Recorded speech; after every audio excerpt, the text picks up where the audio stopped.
Everybody, I'm Jim with Very Good Knife Company. I hope you're all having a fabulous day on this beautiful Friday.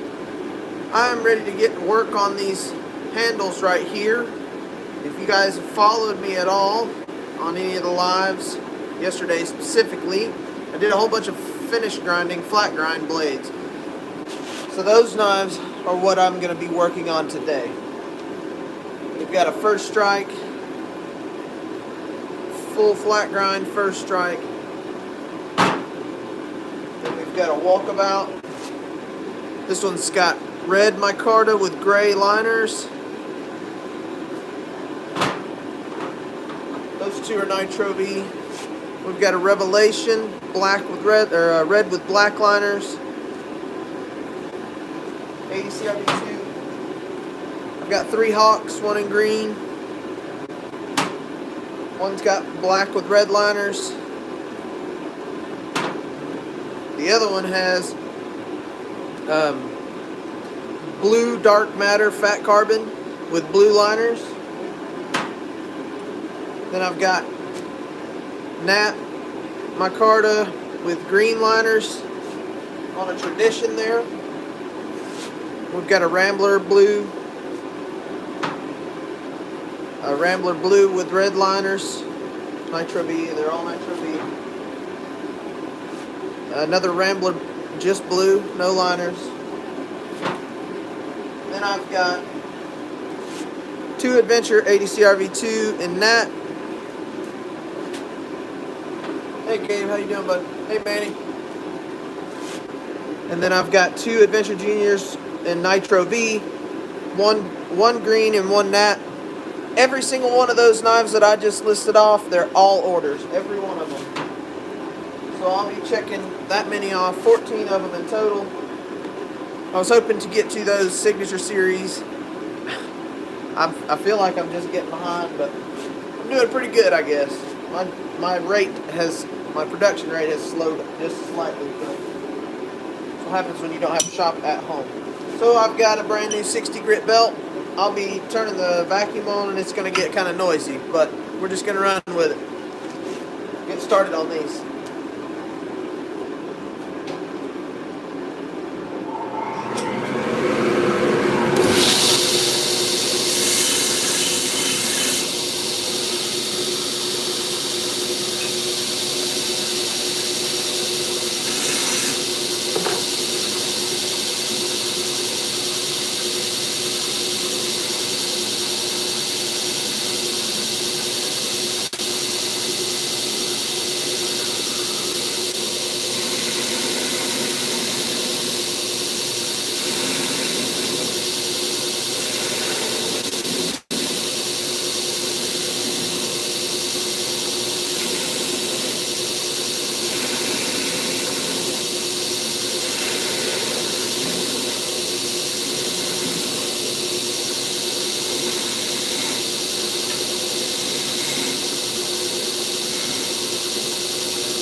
All right. So that concludes the roughing in and flushing up. Sounds like my propane tank's quit. Turn this thing off. It's been cold here. Yep. Okay, let me get myself sprayed off here. Get some of this dust off of me. How's everybody doing? I'm Jacob with Very Good Knife Company. If you're new to this channel, I'm doing some knife handle work.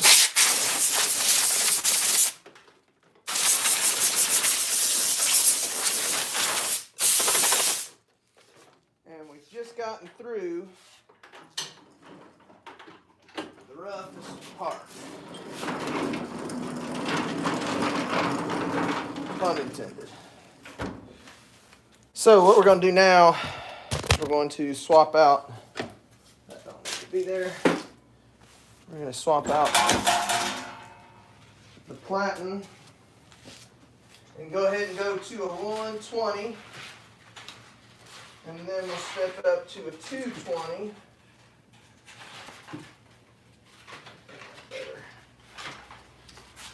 So if any of you guys were here yesterday, I was going over the whole belts and how many times they get used. 'Cause somebody asked, are your belts one-time use? Well, to answer the question with a short answer, no. Because once they get too wore out to do blade work, then they start doing handle work, like this 120 here. This is a ceramic. And what I'm going to do now is I'm going to take away all these 60 grit scratches that run this way and this way. We want them all to go long ways with the knife. So I'm going to start on the 120 with the big wheel, then I'll do the 220 on the big wheel, then we'll jump over to the small wheel and get all of the choils. And this process takes a minute. The 220 goes a little faster. We'll go ahead and run through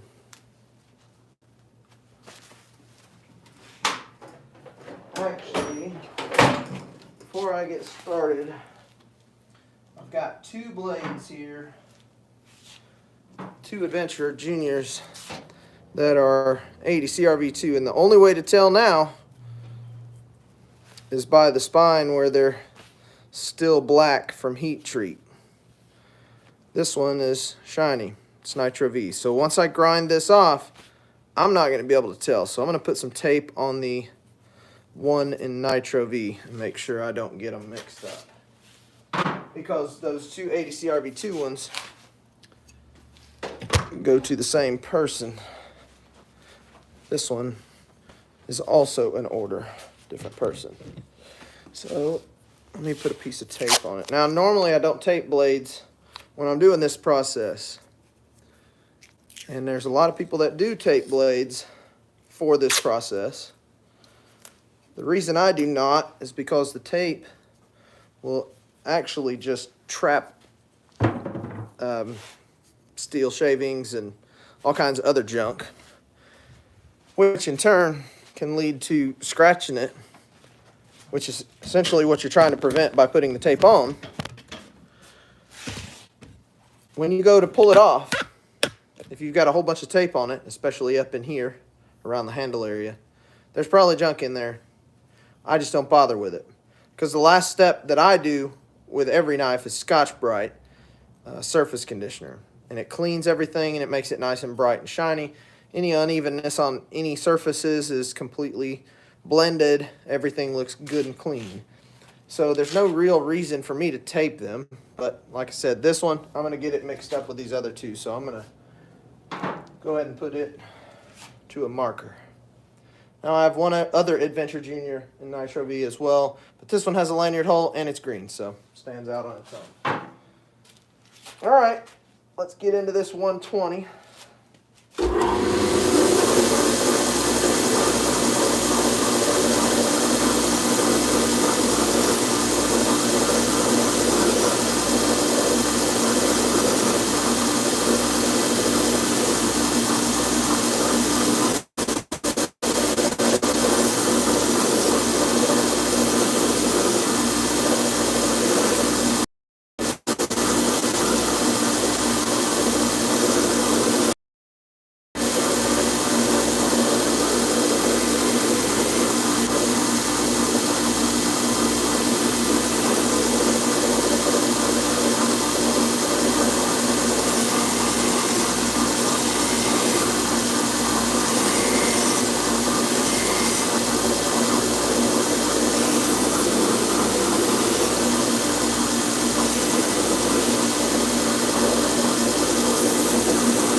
Alright, so I actually forgot about a couple of steps with a couple of these, and I'll show you what I mean.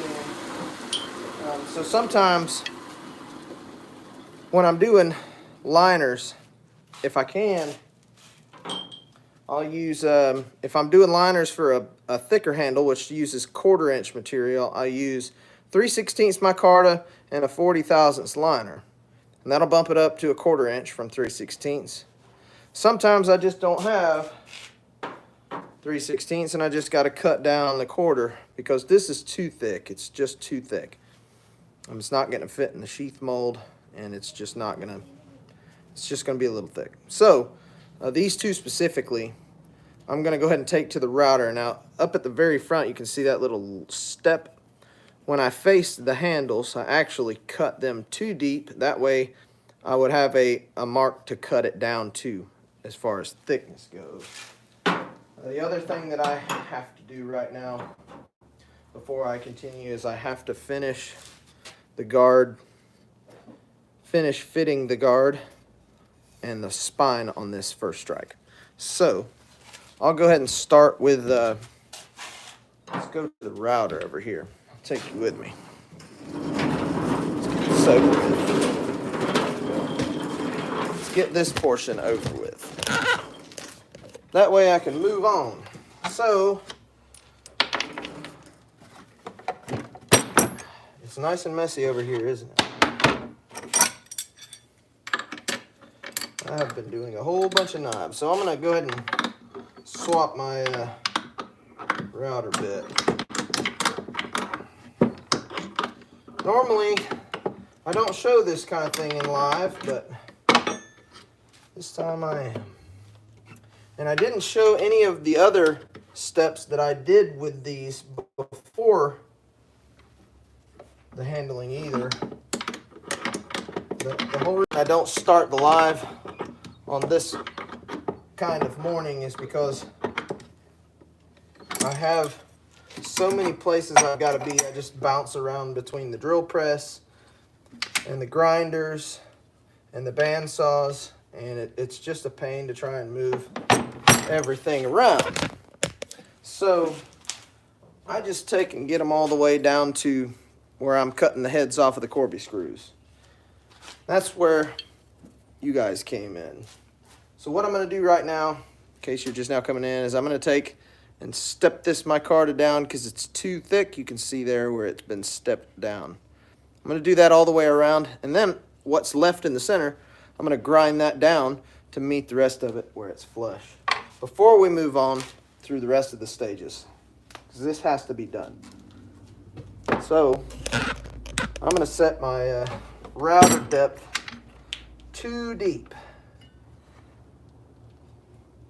It's too deep. I have to go a little deeper than that. This is all by eye too. All right, let's see. Make sure that we're there.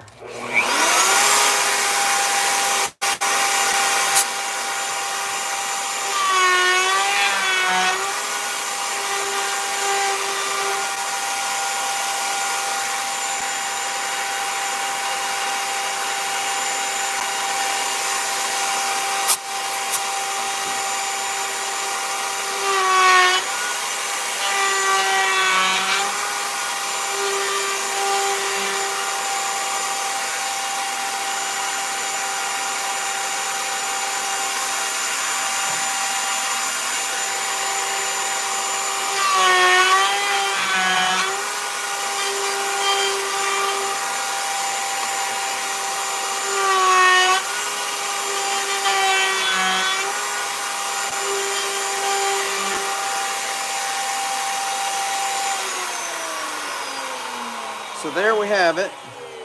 We've got the too deep cut done. That has taken off roughly the equivalent of the liners. You can see we cut into the screw head just a little bit. But again, we're trying to get down to the thickness it was before we added the liners. Now what I'll do with these two that I just did, because once I go around the whole spine, the radius is going to change just slightly. So I'll leave it the way it is once I cut the sides down flush again, and then when I go back to the router with the rest of the blades, then I'll just rerouter this, and it'll be pretty minor, but it'll just retouch that radius. And that, I believe, is the only one that I have to do that to. So, those two.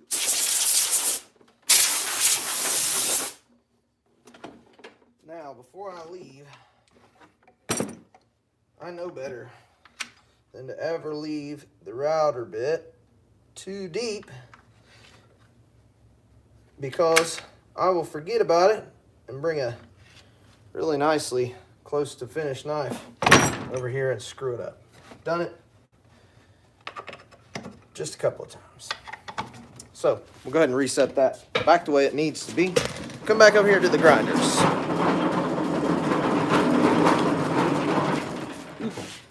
Gotta put you over here.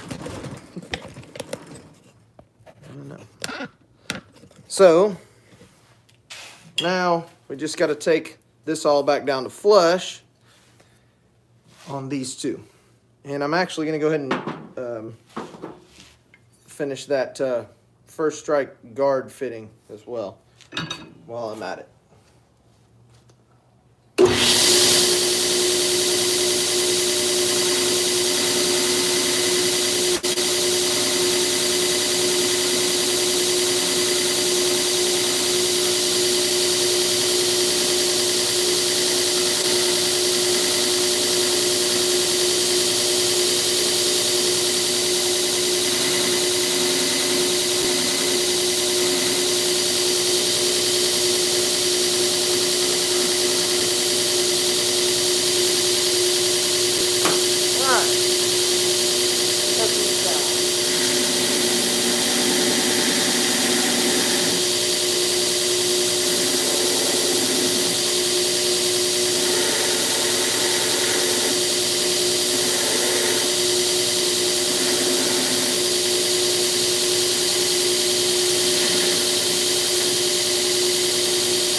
That's about as far as I want to go with the 60 grit, and it's pretty close. I'll get it the rest of the way with the 100. But you can see we are at the thickness now that we want to be, and we took a good bit off. You can still see that small line. It's mostly just a color difference right now because the line almost doesn't exist. But like I said, we'll get the rest of the way off with the 120 now that they are caught up. So now I'm going to switch to a 220 on this machine here because I've got to finish the spine and the guard on this first strike before I move any further. And I take them all the way down to 400 and finish them because nothing really touches them. I can't run the wheel down the blade because it's got the guard. So just go ahead and finish it up.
So there's the 220, and I can get up into the clip with the 10-inch wheels. That's what I'm going to do for that. But the spine, all I got to do is run over 400 and it's done.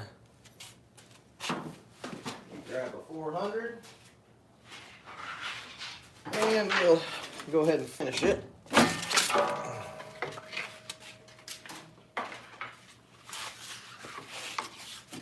Knocking belts off.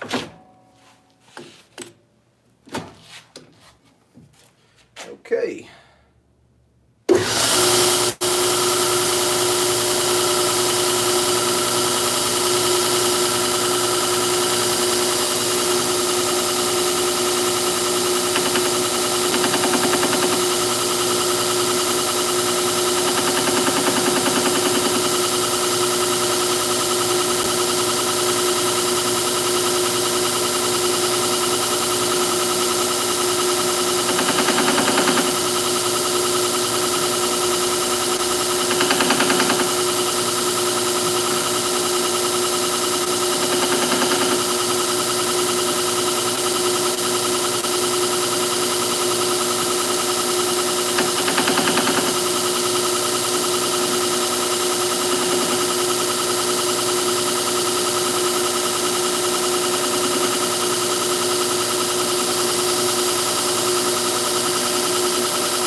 Alright, so that looks pretty dang nice.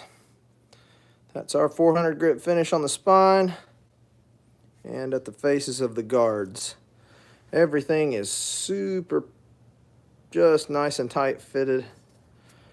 Alright, let's go back to the 120 on the big wheel and finish our process, our step here, where we were before we were interrupted. So how about it?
That would be fine.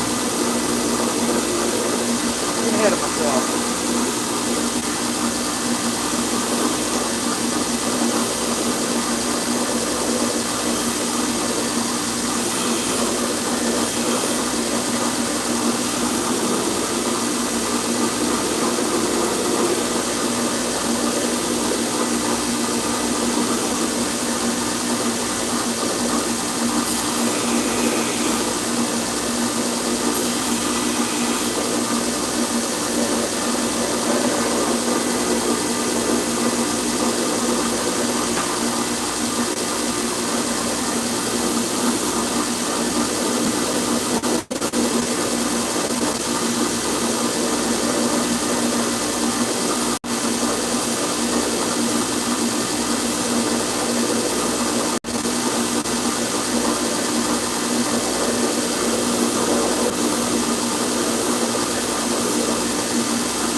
Looks like I had a bit of a brain fart and forgot to put the swedge on this tradition.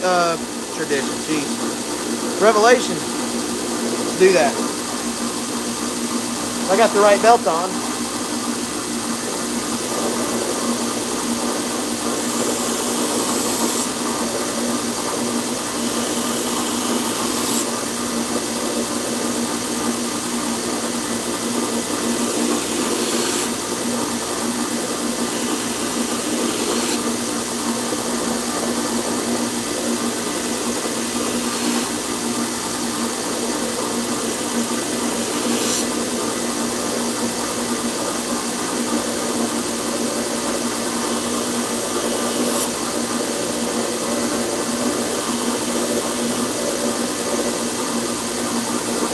There we go.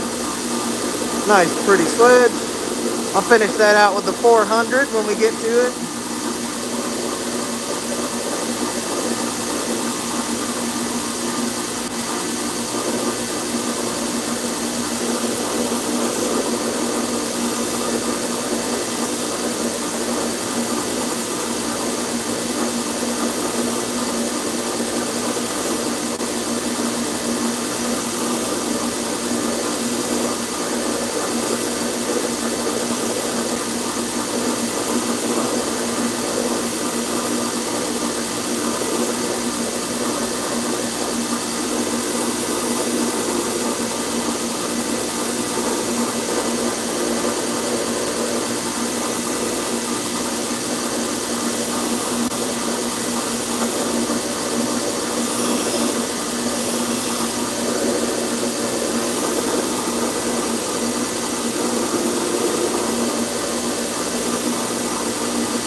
Fat carbon, dark matter blue over blue liner, pretty dang sweet.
There's a tradition with Nat micarta and green.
So Rambler Nitro V with denim blue, and this one's got JG10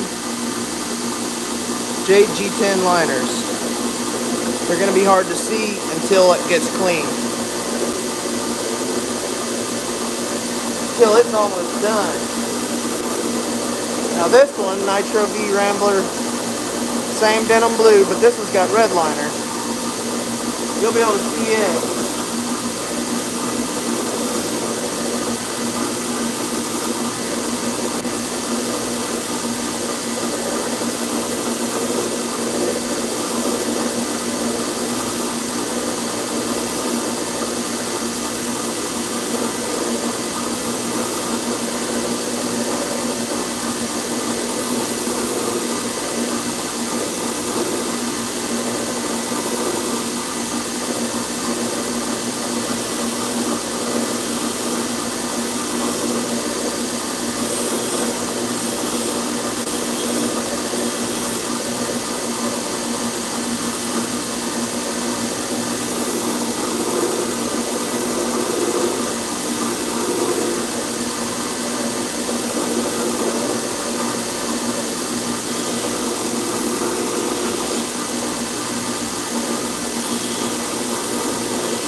See those pretty good, huh?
Another Rambler Nitro V, and this one's just blue denim micarta, no liner.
Adventure Junior.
All right.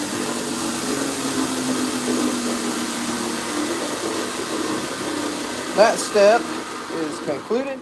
Next step will be 220 grit. Where did that go? There it is. 220 grit on the same wheel. Same exact step. Just stepping up 1 grit. And this time it'll go a little faster.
Got a spider web or something hanging from my mask. That walkabout.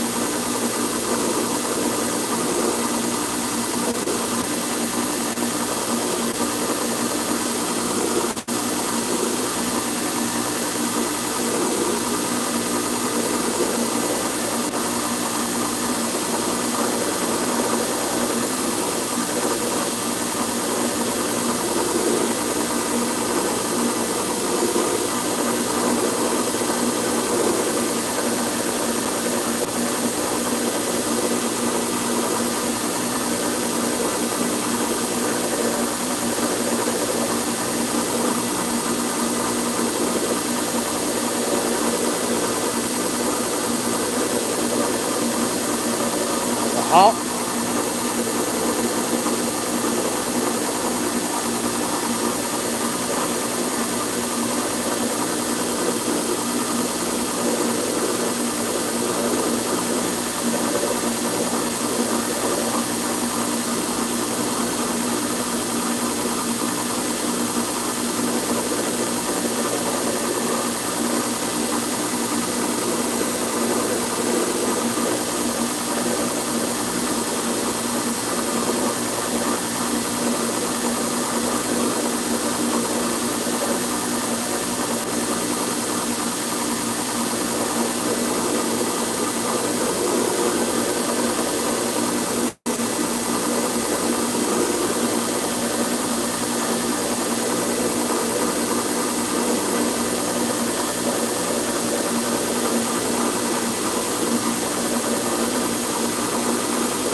that is all for the big wheel for now.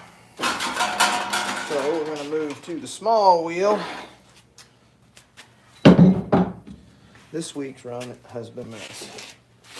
And considering I didn't vacuum from last week's run, I should clean full shop every other week. This is the week, and it is ready. All right, we're going to go back to 100 grit.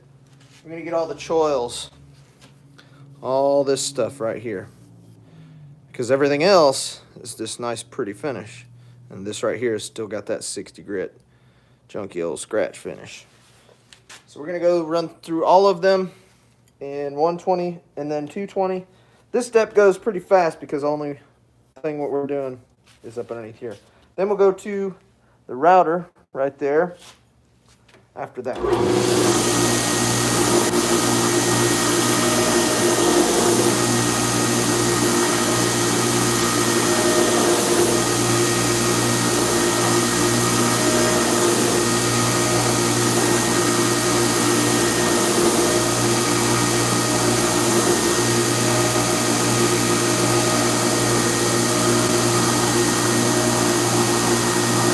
See there?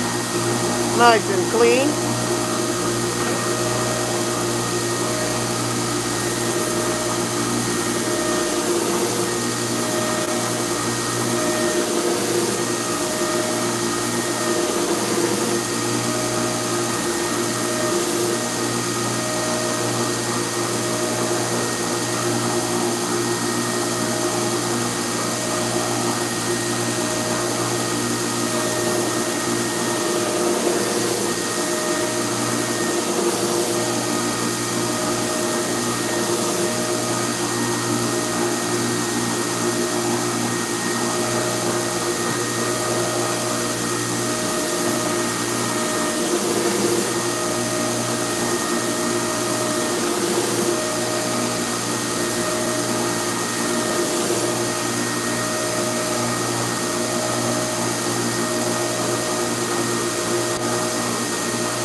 That is all for the 120 on the small wheel. Now we'll move to the 220.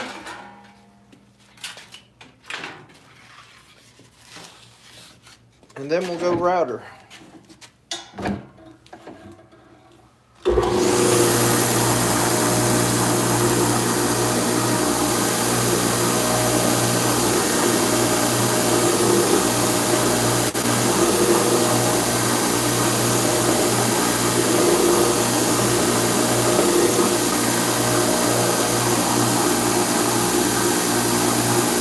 Nice and clean.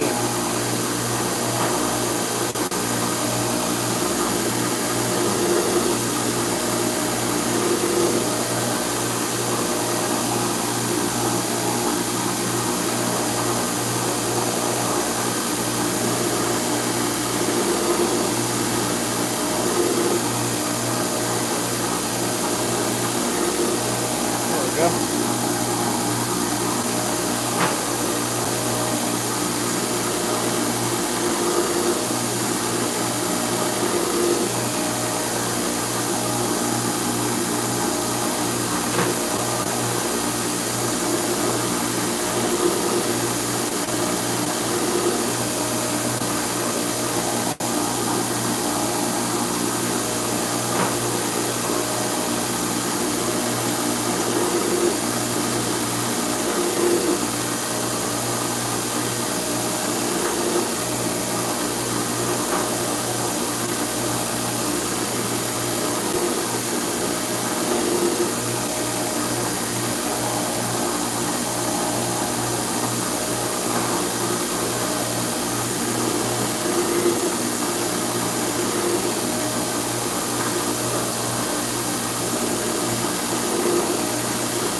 That concludes the 220 grit finish. Now, let's take off and go to the router over here. We will put the radius on these handles that you set up. Now, before I do that, I'm going to go ahead and some of these have lanyard holes, and I'm going to go ahead and clean them out. Just a second. Make sure they are wide open and everything in there is nice and flush and fitting. There's nothing obstructing.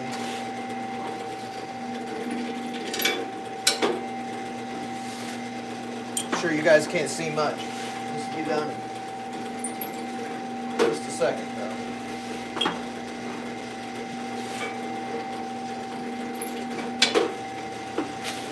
Alright. Got one in different size. Go ahead and get it wrapped up.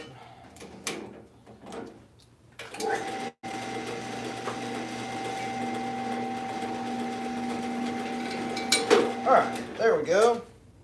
So,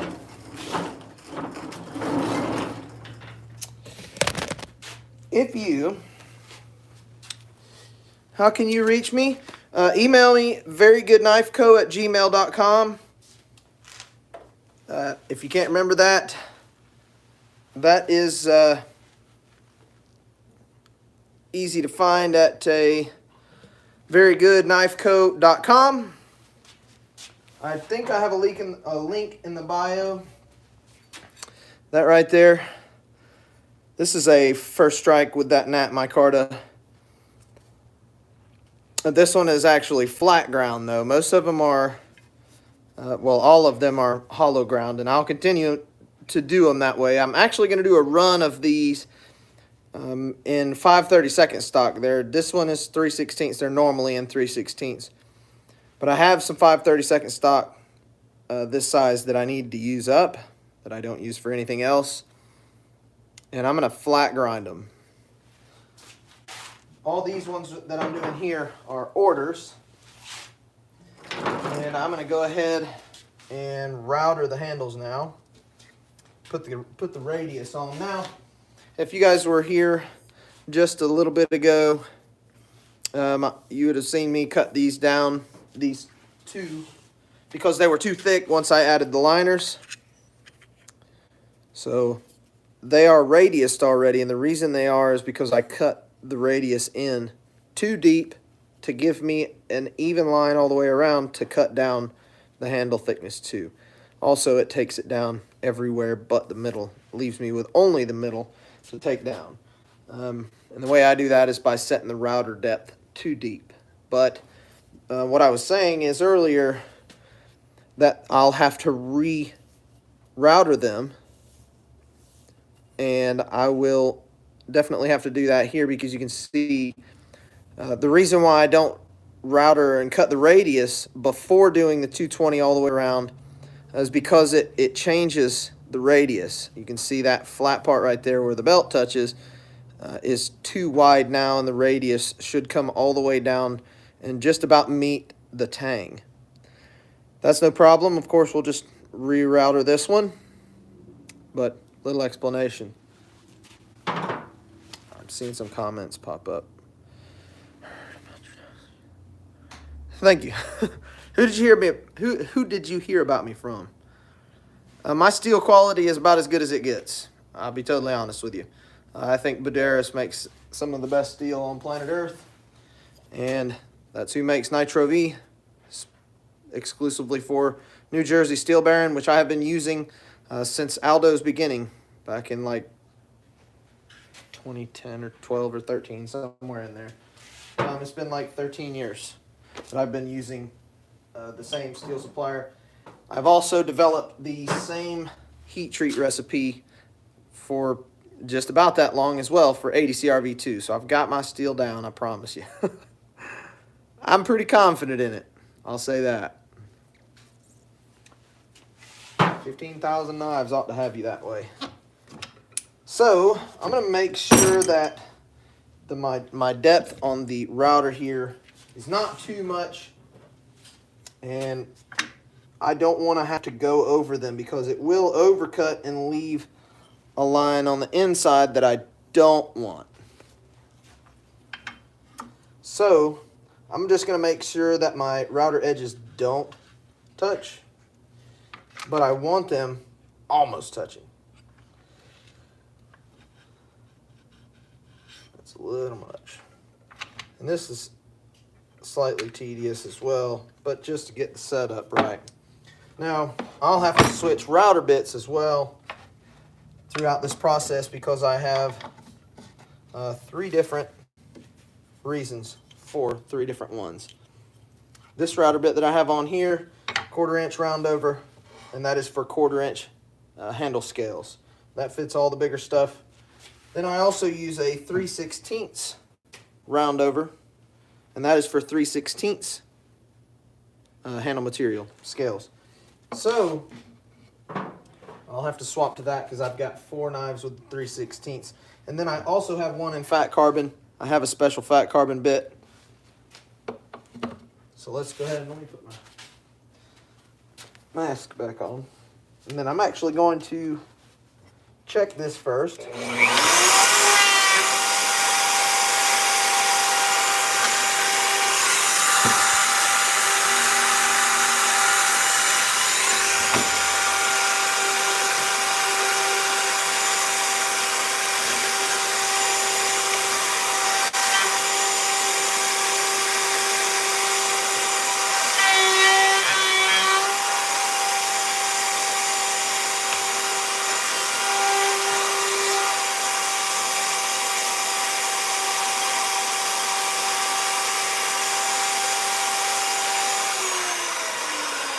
this is what we're going for. That nice, clean, even radius. That's almost machine looking finished. I mean, because it kind of is. And I don't finish any farther than this on the radius. That's it. That's how it's going to come. But I will finish 400 grit on the sides and the spine all the way around. I leave that little, it's somewhat of a fluff texture. It's very micro textured, but that gives a little bit of grip. And I don't want to go too deep, but this one is not quite deep enough. This one isn't that thick. This is 5/32. It's not too thick.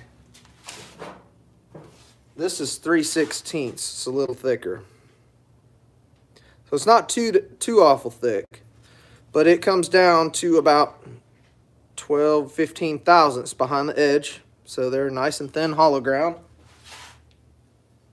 All right, so I'm gonna give just a most minuscule amount more. Make sure it's not too deep.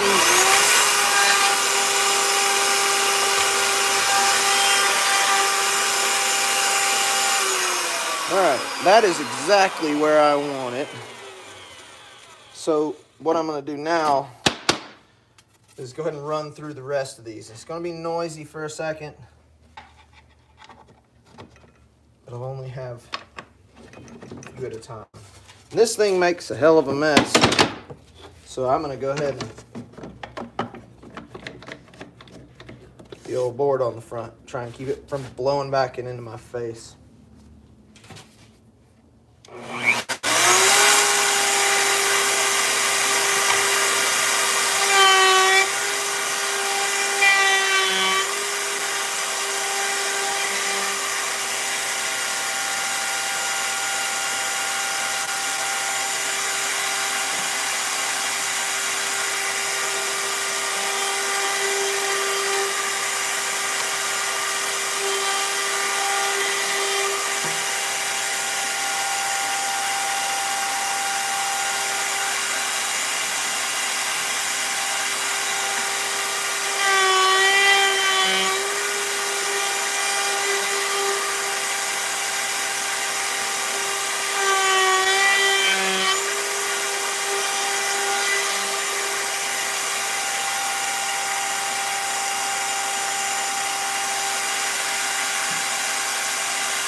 quite a messy process.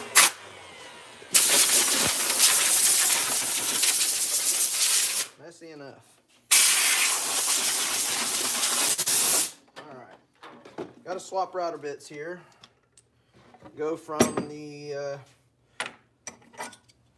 nice, crisp, clean, and relatively new, fast-cutting quarter round over. Swap to the old round over that is made for fat carbon. Not made for it, but it's been designated for that. Because we just have one in fat carbon to do here. That's a Special Hawk. I'll show it to you here in just a second.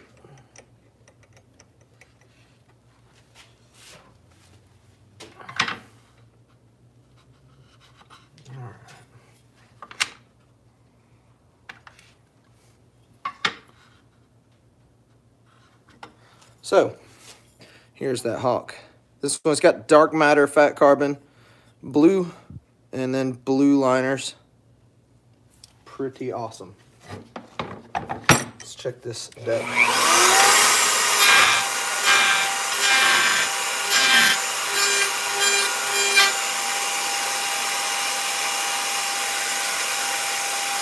That'll do it.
There's that fat carbon, all radiused, and these get hand sanded, the fat carbon, just because they're so easy to go too far with a machine. So I like to take them down the last step with 220 paper, sandpaper, and I'll do that here in just a second. Then I'll take the 400 all the way around the spine, just like all the others. All right, last swap of the bit. We'll go ahead and put our 3/16 round over in and do these little guys here. We've got 4 Adventure Juniors here.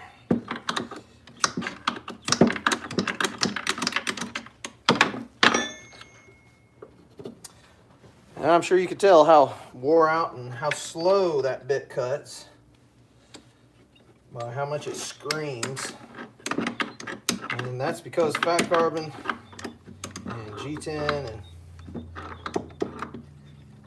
other very synthetic composites like that are extremely tough on cutting bits, drills, saw blades. They grind really easy. They sand really easy.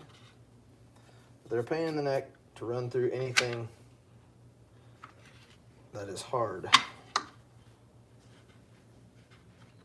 All right, that's about good there. Let's have us a test.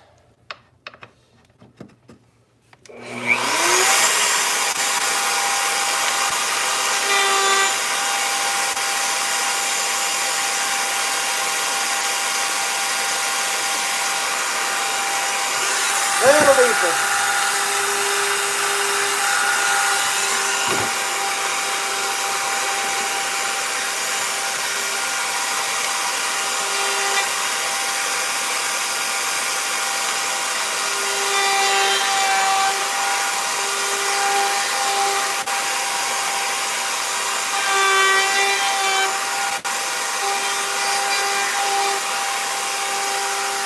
like that.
All right. Just a couple more steps and these guys are done. Get cleaned up here.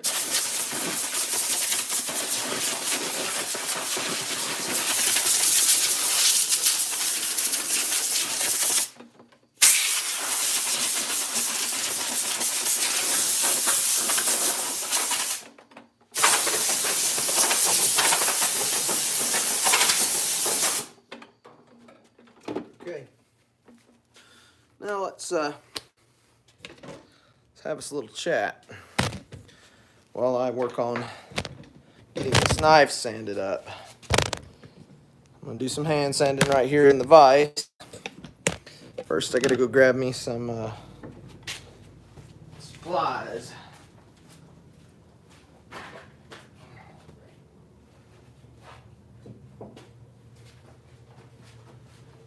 Grab some supplies. I'm back.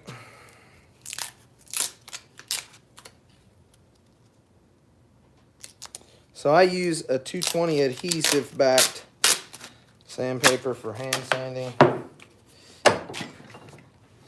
Spring in this vise is gone. So always protect with a piece of cardboard, and then I'll tape the blade up real good too. Make sure it's nice and clean. Okay. Let's tape our blade up. Make sure that we don't scratch it. I don't want no scratches.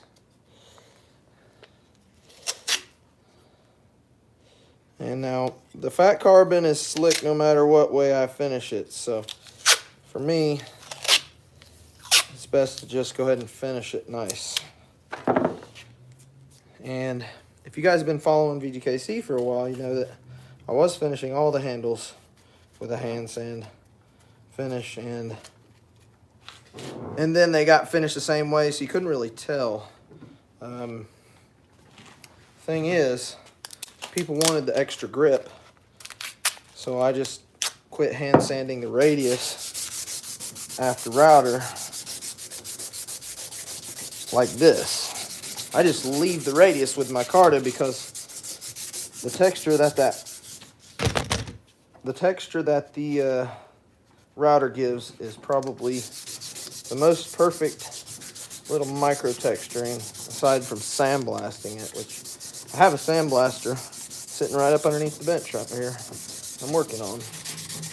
I just don't use it much because it's a damn mess, and I got enough of a mess in here with everything else.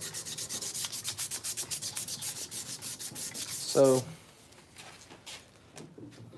that right there is going to be about all it needs on a side. And you can't tell, but there is no more.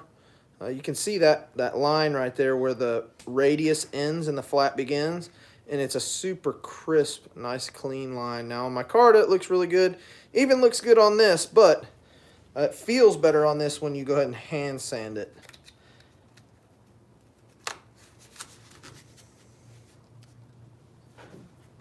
We got one side. Let's go ahead and get the other side. Grab a new piece.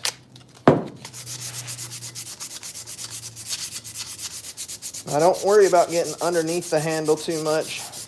I just want to make sure that there's no chatter marks from the router bit, and no line between the radius and the side of the scale.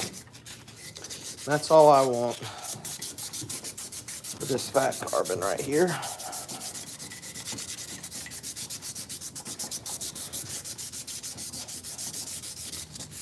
Okay, it's gonna be all for that.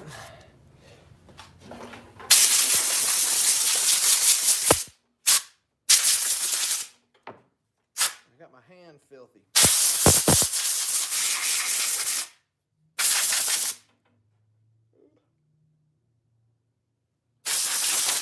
And an inch. Okay, now I usually keep some scrap cardboard laying around. It's time to make a dump run. So we've got a few trash bags in here now. I don't have a dumpster here like I did at the last place, so not quite as easy to just get rid of it. All right. What I'm going to do now is go ahead and take me a longer piece of my 220 adhesive backed, and I'm going to stick it right over this piece of cardboard, just like so. Way it covers both sides and it's around the front. Now what I'm going to do with this is I'm going to go ahead and get these corners down. I want these corners nice and smooth. And it doesn't take much, just very light sanding. And I don't do this on the machine like I do with the micarta, because this fat carbon with a belt, it just kind of disappears. So it's easy to just go way too far, and I just don't want to do that, because I can't put it back on. Would rather just take my time and make it nice and smooth like this. You can see this side's kind of sharp, and this side is now smooth. So that's what we're going for, and that's it. Nothing fancy. I guess this is a little more fancy though, huh? It's a special. It's got that fat carbon. It is definitely a little more fancy.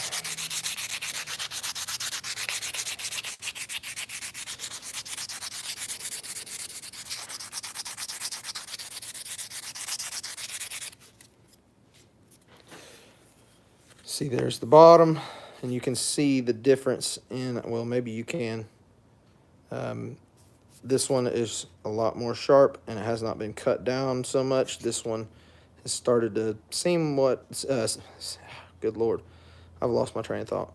It kind of looks like it is tapered off a little bit more, and all I do is just take the super sharp corner off from where the two radiuses meet. The handle face and underneath the choil.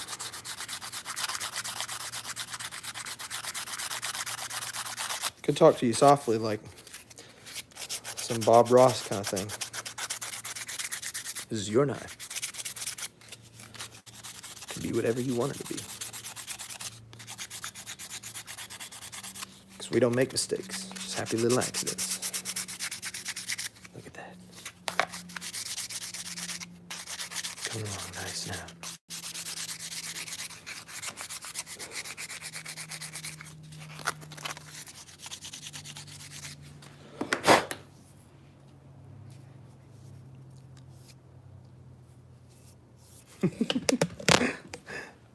Thanks for paying along today.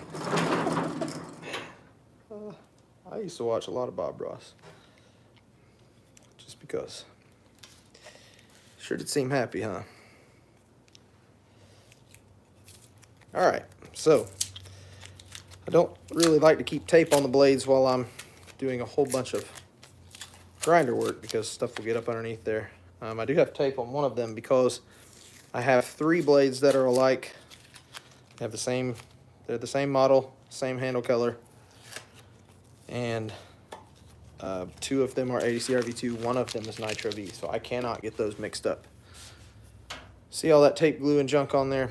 All that'll come off with the Scotch-Brite anyway. It's not that big of a deal. So this is one of those ones that I had to profile with the thickness. I had to take the thickness down. And this was the other one. You can see they look normal now. They just had to have one extra step. All right, let's get back over to the grinder. Actually, before I do that, I'm gonna go ahead and set all these knives on the bench right here, and then grab me my towel so they don't get scratched up once I get them through this last phase. They look really cool to me. Maybe it's just because I'm a little OCD. They look really cool when they are all lined up together like this. I'll show you in a second.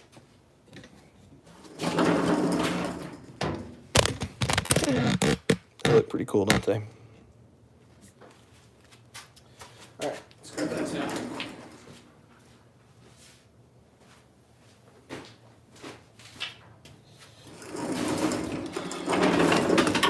All I'm doing is sticking them on this thing so they don't get all scratched up after the next step. So if you're new and just popping in, I'm Jacob with Very Good Knife Company. And I'm doing some blade finishing today, finishing up all these knives. This one right here with the red, that's a walkabout. Got a high flat saber grind on it, 3/16 stock. This is a fantastic bushcraft fire prep knife. I have one, and it is one of my favorite knives of all time, if not the favorite. So what I'm actually going to do for the rest of these are all orders, by the way. None of these are dropping, unlike last week where I had 16 or 17 knives and only a few orders. All of these, every one of these are orders, all 14 of them. So let's get on over to the grinder here. I should not have put that first. Let me take the camera first. So there's a method to why I do the order that I do, and right here I keep talking. I leave the small wheel on and do the choils 220 to 220 after the big wheel, so I don't have to switch back and forth. Because the big wheel, after I finish its 400 and Scotch-Brite finish on all the knives, the big wheel gets used for sharpening. So I want to make this in the second to last step. Let me grab my mask. This mask is just about done. It's done for. So now I've got a 400 grit aluminum oxide belt. And then after that, Scotch-Brite. Let's go.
Alright, that's all for the 400 small wheel.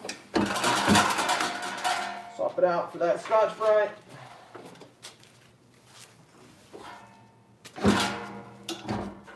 And again, we're just finishing the spine.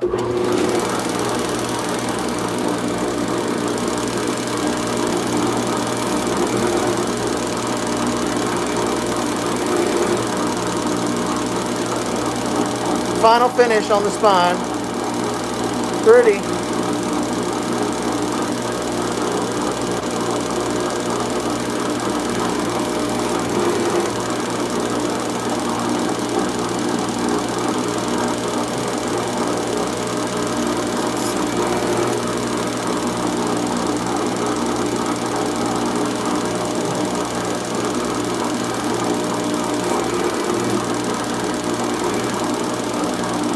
See the G10 will brighten up with the Scotch-Brite because the Scotch-Brite will pull all the junk off of it, turn it to its brightest color.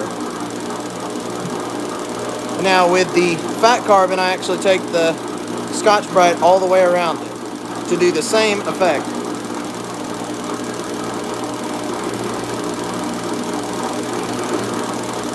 See how bright it made the blue as compared to the back side right here where it's got some little bit of different coloring in there. That's just from the dust. But this side is nice and uniform and bright blue. Scotch-Brite cleaned it. So I'll do that to the rest of the handle.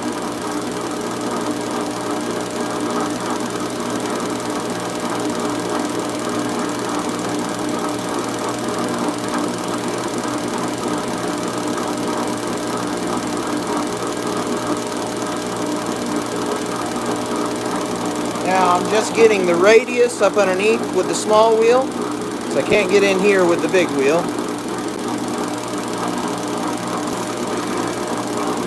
Make sure our scratch line is nice and uniform on the spine. There you have it. Then back to the micar to just doing the spine. Not on the bevels, on the radius, because we want that texturing. See how dull the green is?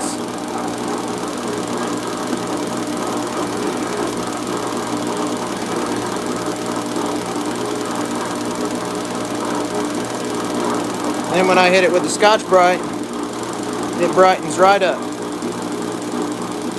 See, the rest is a little dull. That's nice and bright.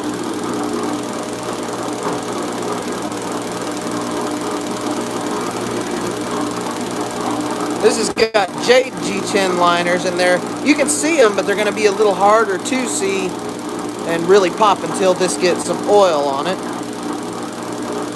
Which we'll do here in just a minute when we get done with everything else.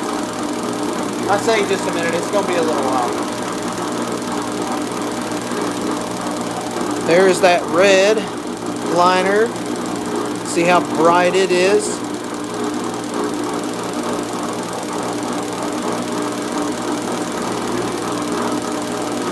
No liners.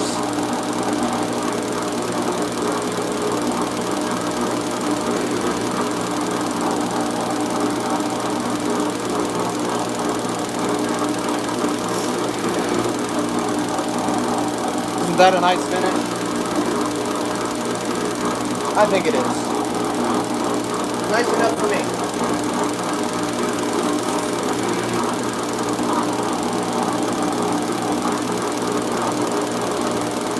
One. There we have it. So, the next step is to swap out the small wheel for the big wheel. Go back to the 400 and do the rest of the handle and the spine. Yeah. We are overdue for a cleaning. It's driving me nuts. All right. So, on this step, I will be going over every one of them for the last time. This one we already did the spine on, but I do still have to do this, the clip right here. But in this stage, I'll be doing the sides, the spine from the beak all the way around and down to the point. And then I'll also be using the 400 to cut the corners down as well. And all I'm doing is just trying to smooth them out a little. No hot spots.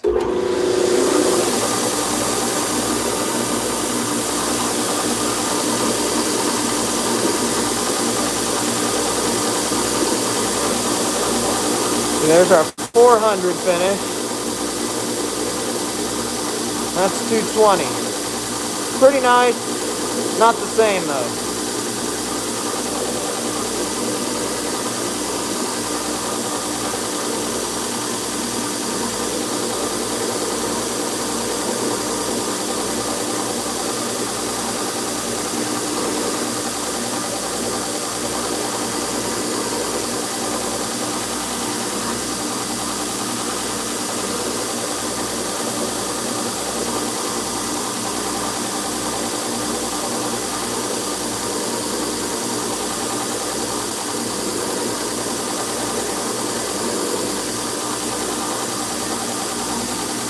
Like that.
Forgot that step on the left. Johnny.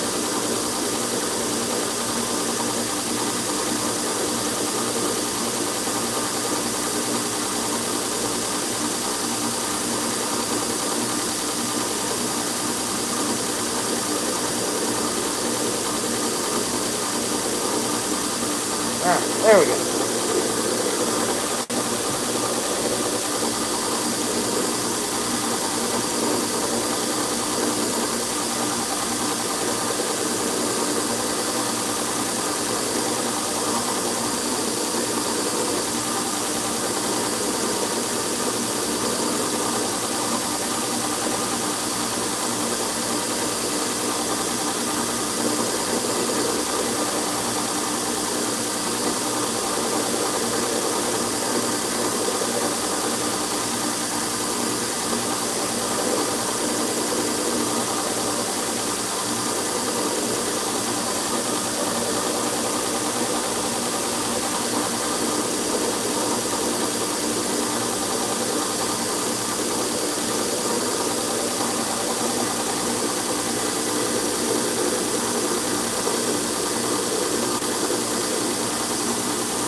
Trying to make sure that I get that transition.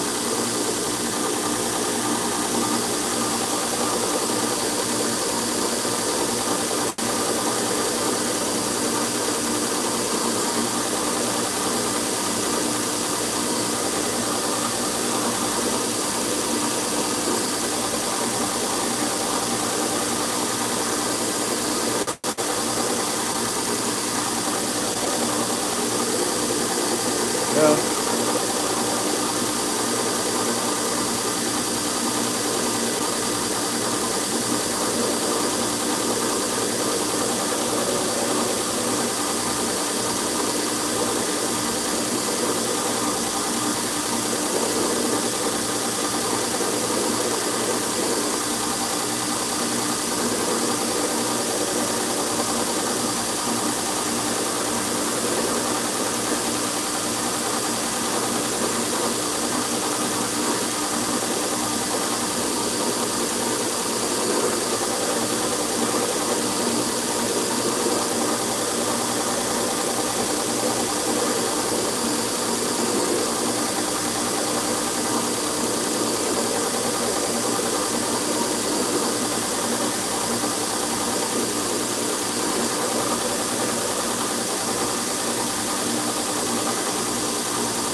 There you go.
And that is all for the 400 grit belt here.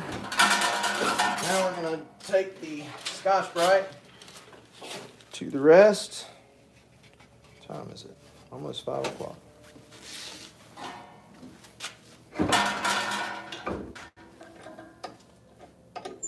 Come on.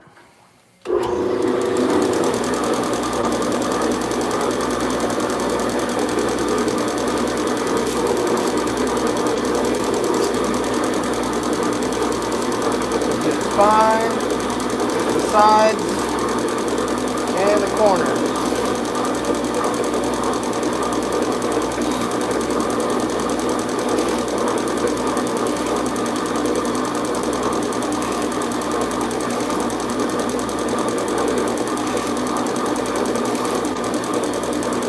Just like that. Oh, look at there.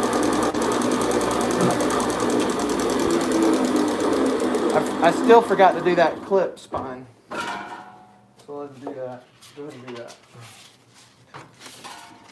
Leave the other belt sitting there.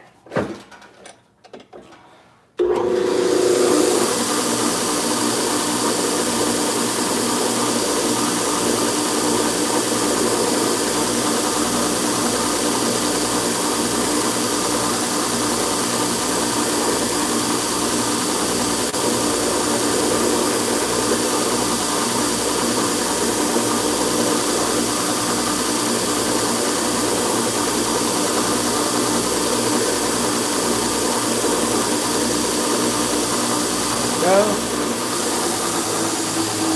Nice and clean.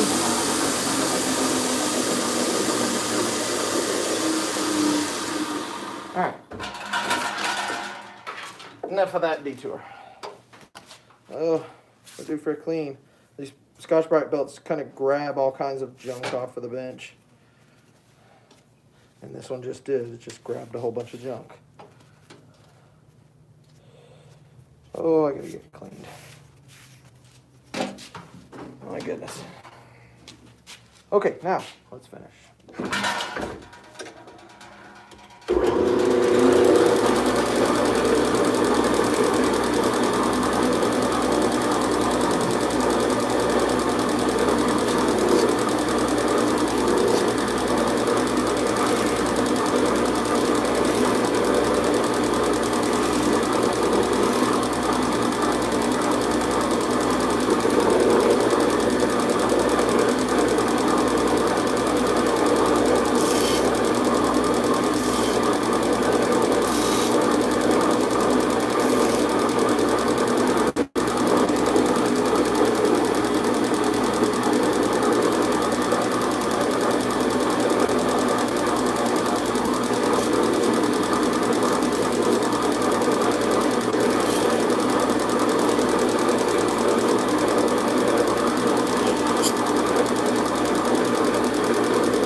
There's that fat carbon. Isn't it pretty?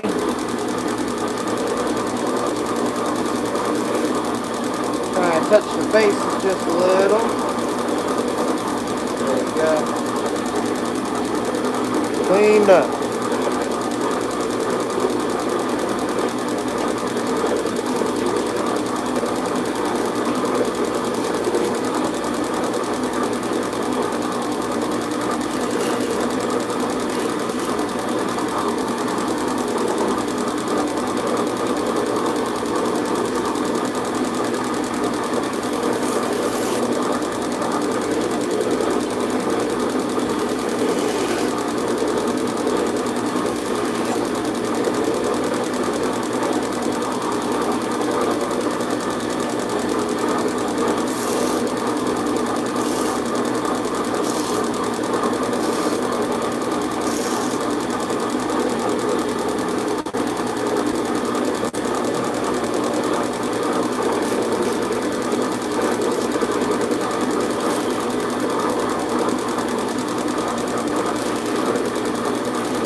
Still on. Thank you, Earl, for that pipe and everything else. Love you guys.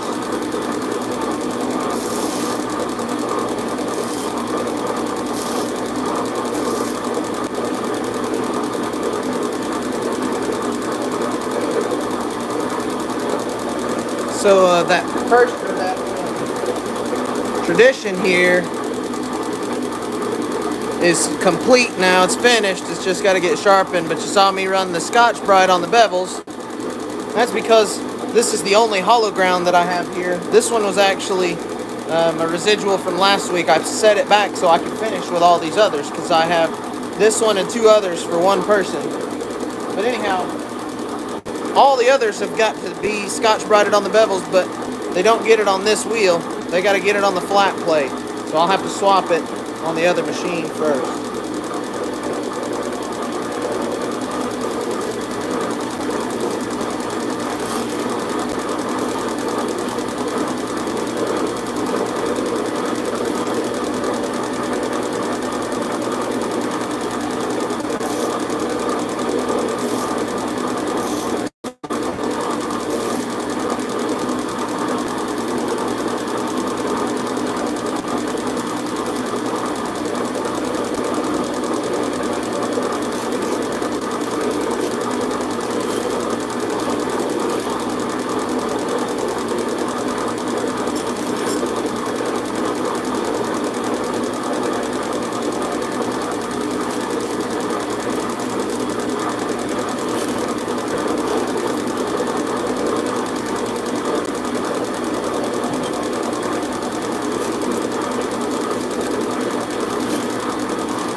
I'm getting some tape glue down it. I don't know if you can see it.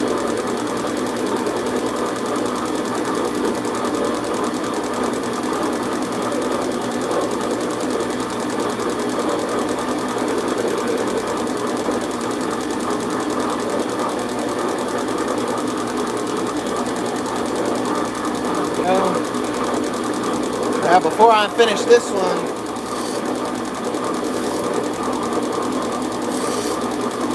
before I actually finish the others, I'm going to pull the tape off and go etch it.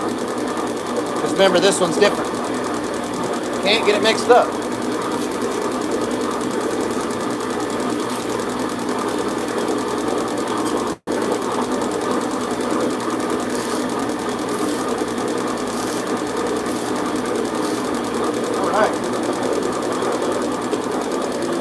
That is all for the handle Scotch-Brite. These knives are 95% of the way finished. I'm going to swap the rest platen out for the no rest platen on the 240 grinder here. And I will go ahead and Scotch-Brite all these bevels. So let me grab my Scotch-Brite belt here.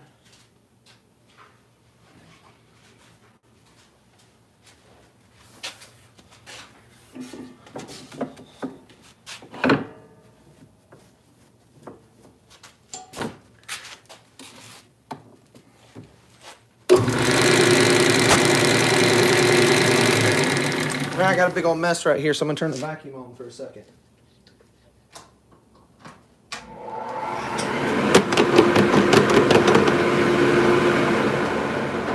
There we go. Got her cleaned up.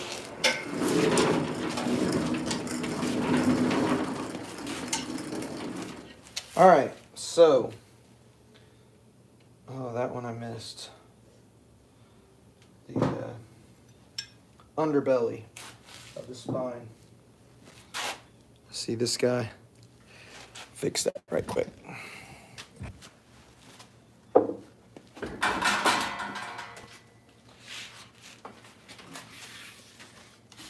Every one of them gets every surface check over and over and over again. You still miss something every now and then.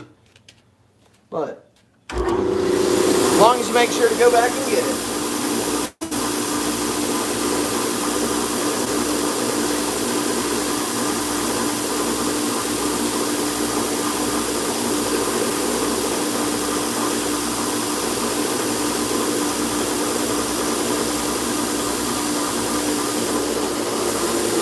All right, there we go. Got it. Now we can continue here.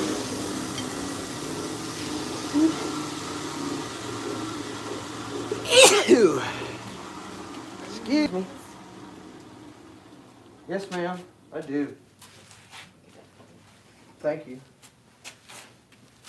Here we go.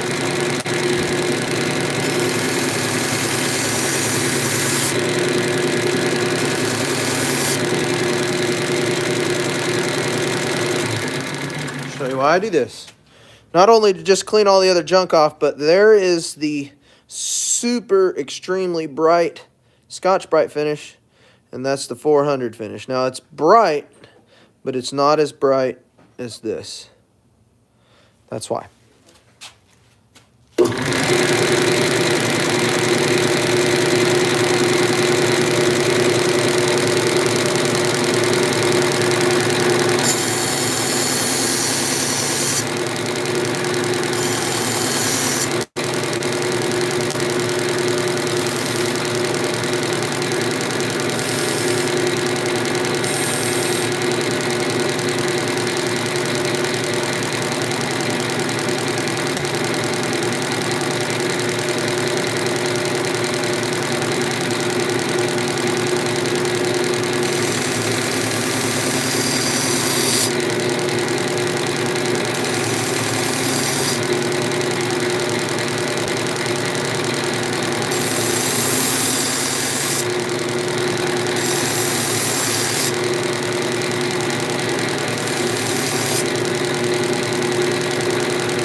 Isn't she pretty? Woo-wee. What a blade.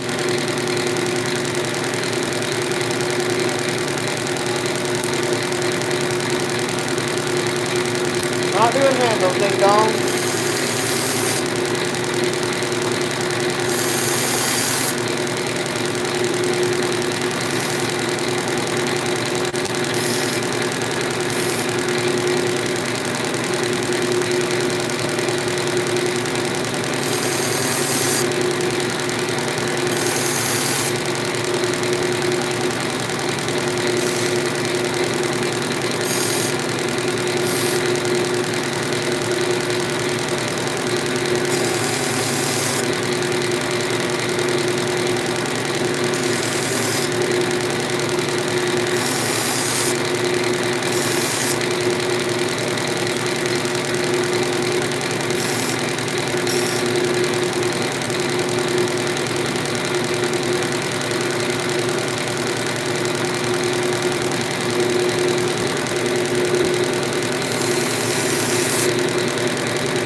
Getting into that sharpening choil there. Seems nice and pretty, huh?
Message check.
Alright. Last one.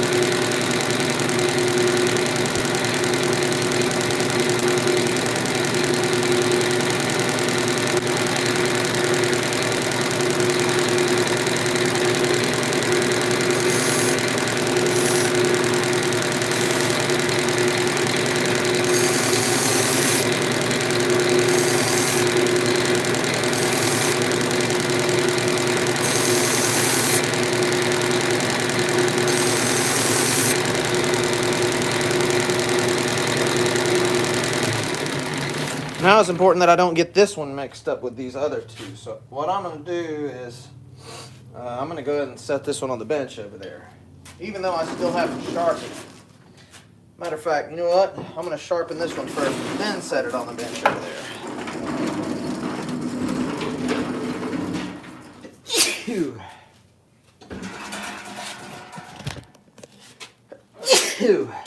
2 seconds without a mask. Damn it, man.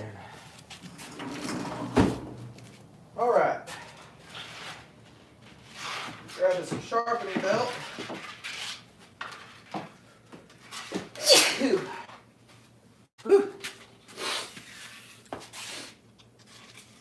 Well, this is me 70% of the time. No joke.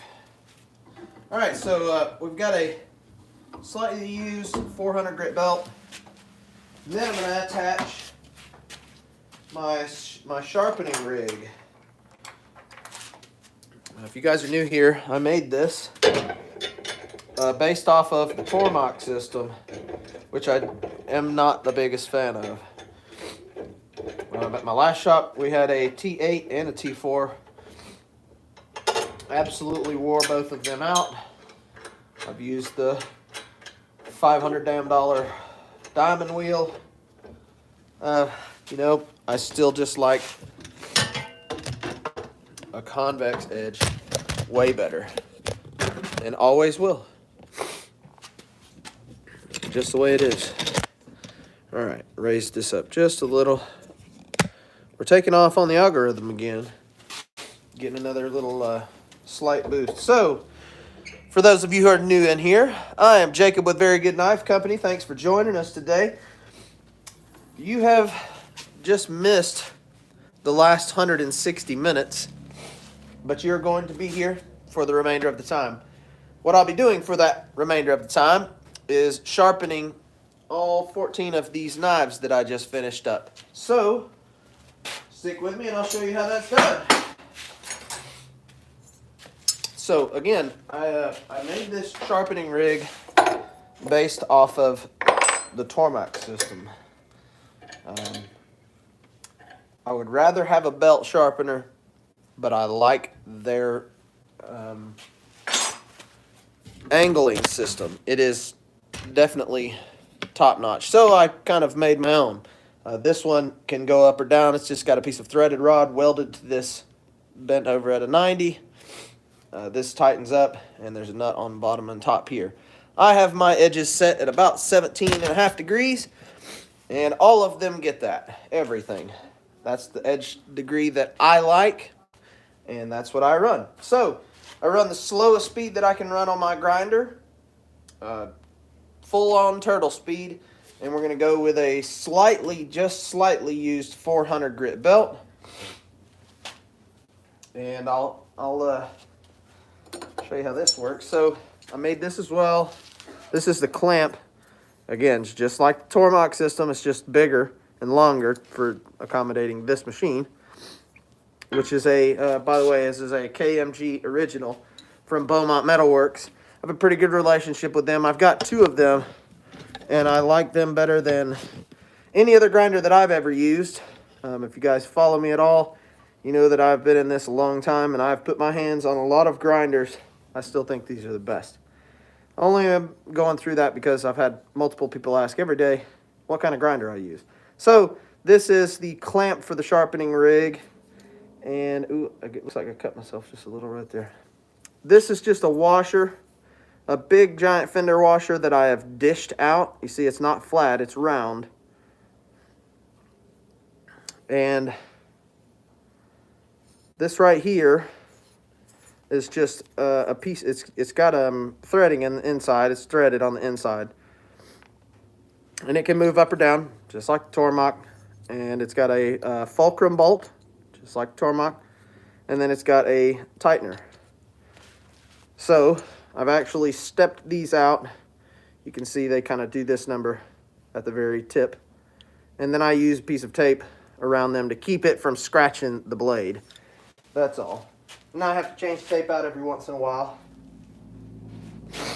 Basically what we do, we're just going to loosen up the adjuster and set our blade in there, just like this. And then I'm just gonna, this one looks like it did a thicker blade before, so I'm gonna tighten the center screw, the fulcrum screw down first, just a little, and then tighten the back screw.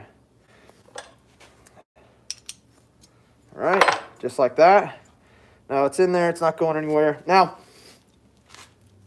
some of you may be thinking, why not just do it by hand? Well, I've done so many thousands by hand, and when I'm doing bigger runs, the first 5 will come out exactly perfect. The next 5, not quite as perfect. The next 5 and the next 5 after that, and so on and so forth. Just get worse because I start to get fatigued from holding the same angle every knife after knife, and it just got old, so I made this sharpening rig. All right, let's get into it. This is pretty quiet and relatively slow, but it does go fairly quick. So I'm going to be looking for a wire edge burr to develop first, but I won't see that until I have done the edge on both sides. If I see that before I've done the edge on both sides, I went too far on one side. Considering these knives are really thin, that's somewhat easy to do if you just get in too much of a hurry. There's another reason why I like using a somewhat used 400 grit belt and not a brand new one. Now if I'm doing like really big knives with a thick edge and they take a minute, I'll use a newer 400, if not a new 400, because of heat. I don't want to get them hot. I just want to get them sharp. Definitely don't want to heat that edge up though.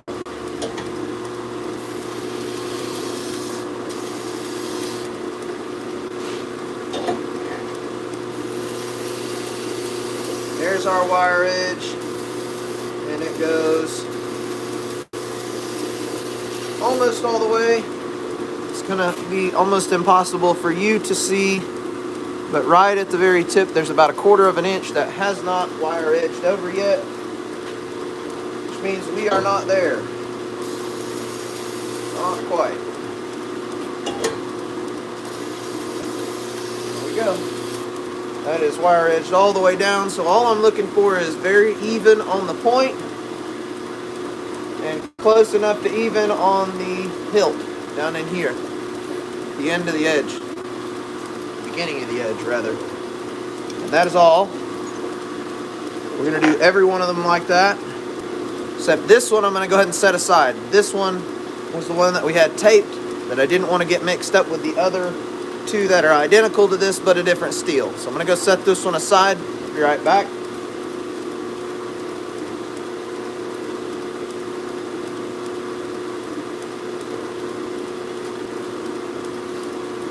All right. Set that one on our bench. And we're going to get another one going. Once I get it hand tight, then it's just another 1/4 of a turn, cinch it down, she's good to go.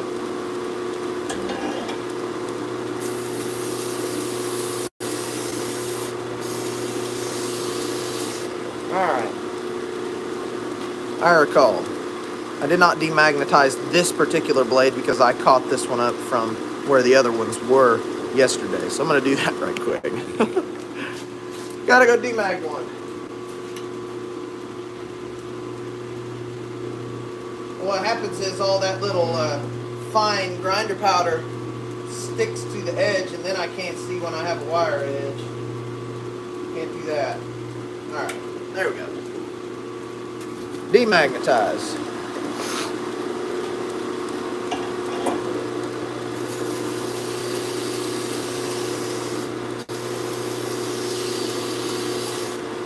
If you're a regular here, you're probably like, dang, he's missing all kinds of steps today. And I am. It is Friday, the end of the week. I'm very, very tired and very ready to have this run wrapped up. This is 14 knives off of my order list that I don't have to see or worry about again. At least I hope I don't have to see them again. Maybe I'll get to see them again if I ever meet the owner.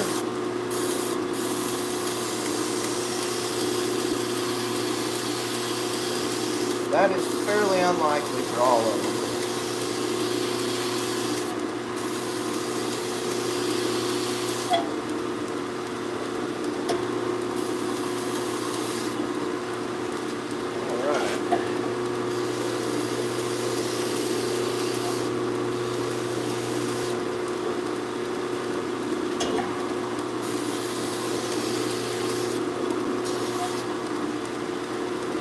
Nice and even. There's our edge. Nice and bright and shiny. Not too shiny. Right now, it's got a big wire burr on it. That's what we want, because you don't have an edge until you have a burr. So once we get it to this point, then we'll strop it. But we still have a dozen knives to go.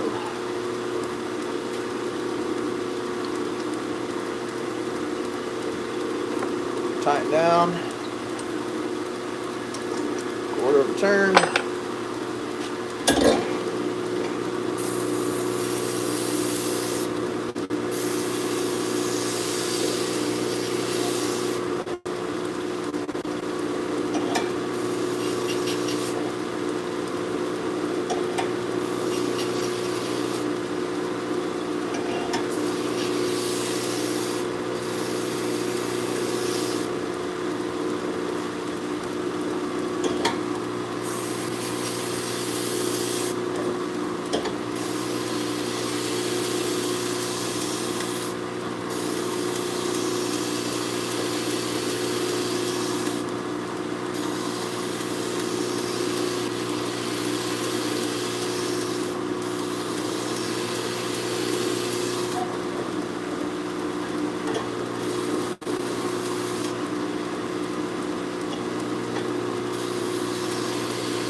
There's another.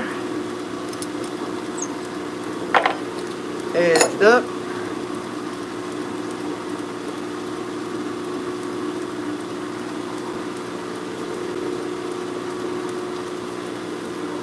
This process is going to take a minute. For all of them anyway. Last Adventure Junior here.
Here's just another.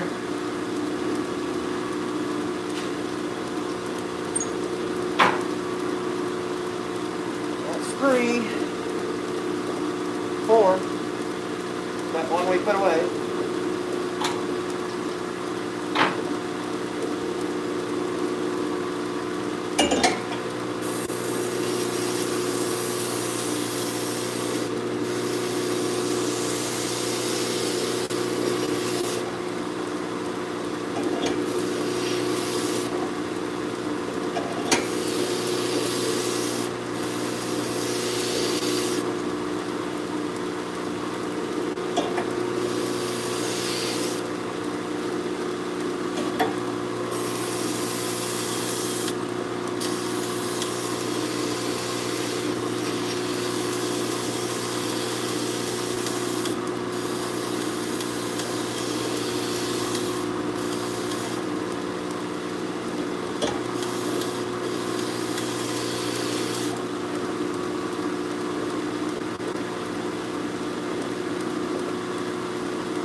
the Rambler.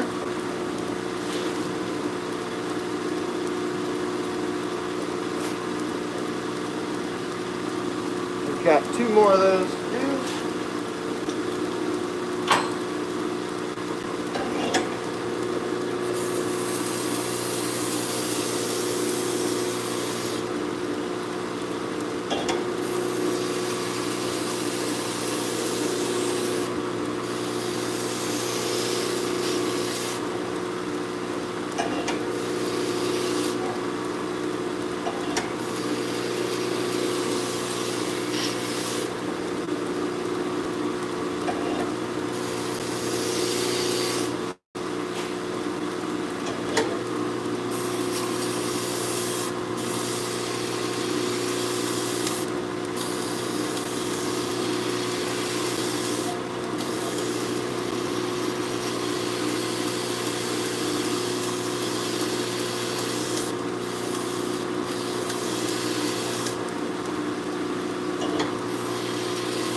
Another Rambler.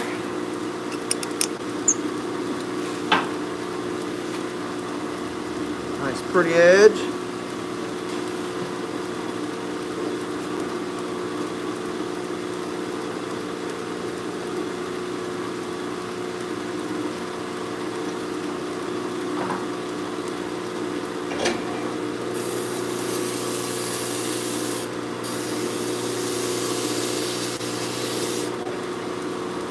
Looks like this one needs a little bit more demagnetization because if you can see all that fuzzy stuff sticking to it. Let's go do that right quick. Sometimes they be like that.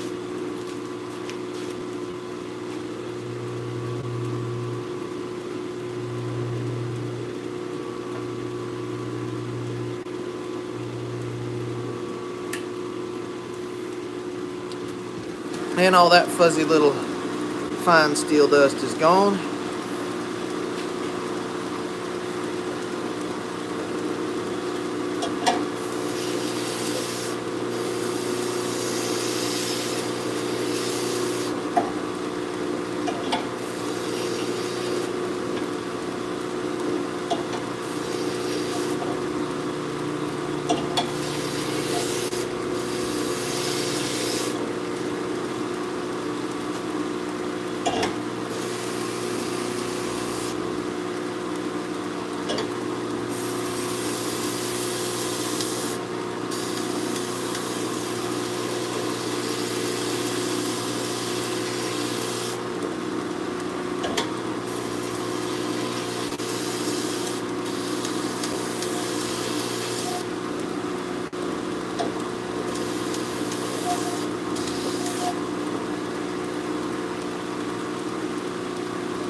Our last Rambler.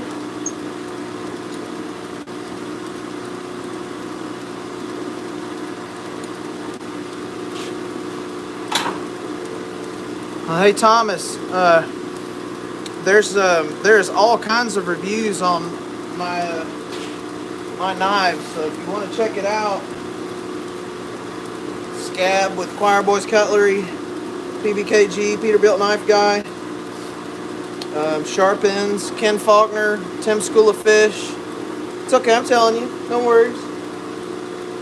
You can find some reviews of them. Oh, actually, I've got most of them in one place, come to think of it. I made a page on the website for that, so if you go to the website, verygoodknifecode.com, and click on the menu tab, you'll see a page that says reviews. If you go there, there's all kinds of reviews. I've got everyone's video, at least everyone that allows sharing on their videos.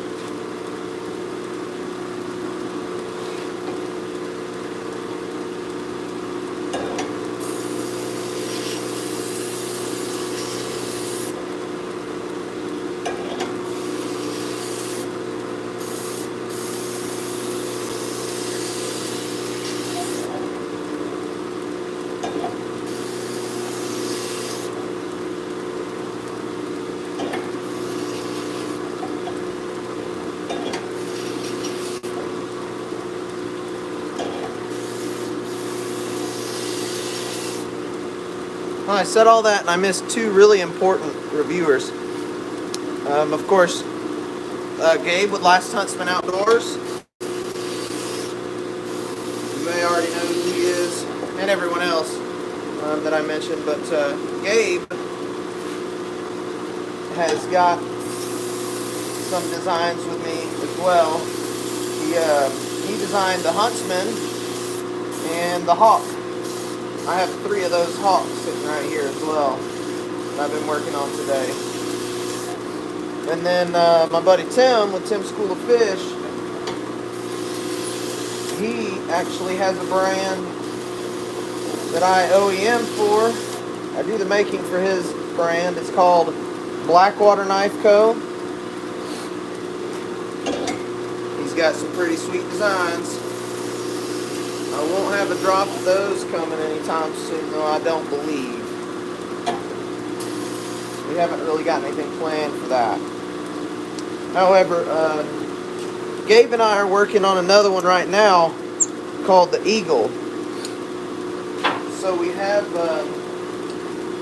currently, this is the Hawk, designed by Gabe at Last Huntsman Outdoors. And then this one actually, what inspired him for this, I mean, aside from he was really into the sax style blade, his brother Kenny actually got one of my Falcons, and it's a Wharncliffe, kind of like this one somewhat, and Gabe suggested a wider, taller blade that was flat ground. So he designed one up and I made it for him. We did a run of those last year, about 40 of them, and I'm still getting requests for them. But the Eagle is going to be a sax as well, like this, except it's going to be a big one, bigger than this.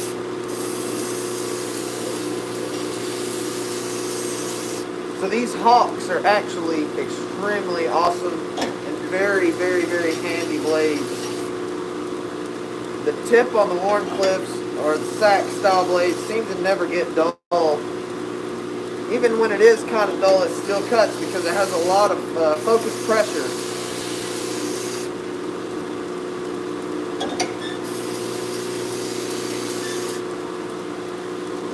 Pretty awesome blade.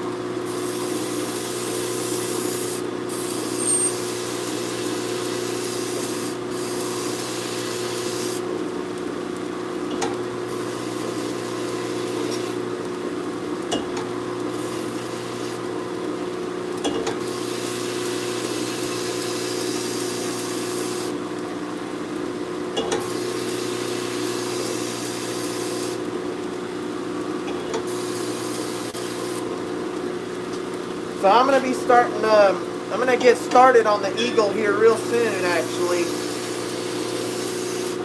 It may not be next week that I get started on it, but it will be soon. Right now, I'm really just trying to focus on getting all these orders going.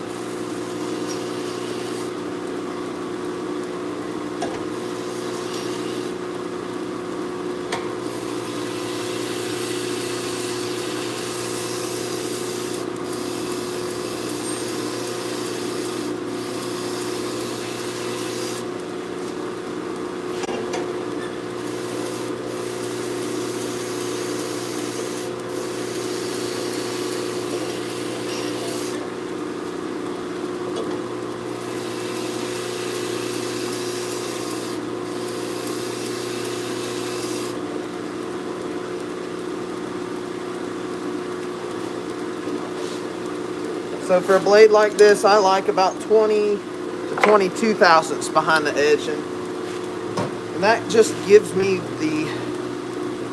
little bit more confidence to be aggressive and mean with it.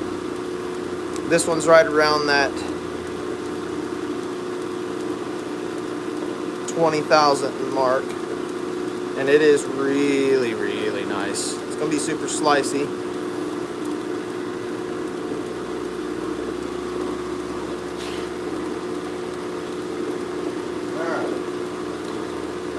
skipped right over this Revelation. This one is probably,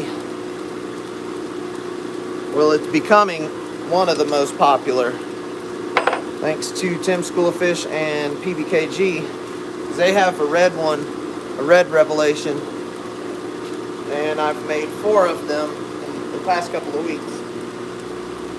People be wanting them. They are awesome, the Revelation.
Such a pretty blade.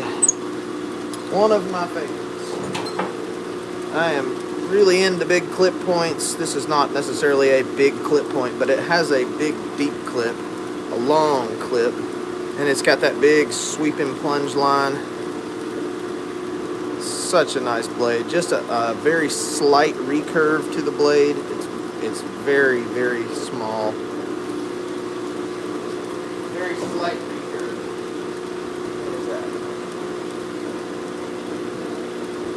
Alright, so I'm gonna, well, let me finish these last 2 hawks, and I'll show you where my mind's going here.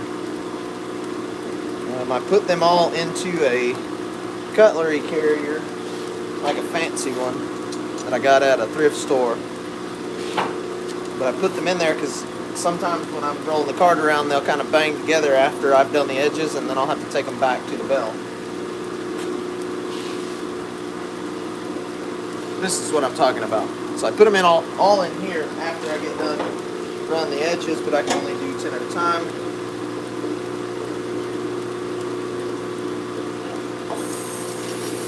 Let's just do these other 2, and then I'll come back and do that first strike in the walkabout.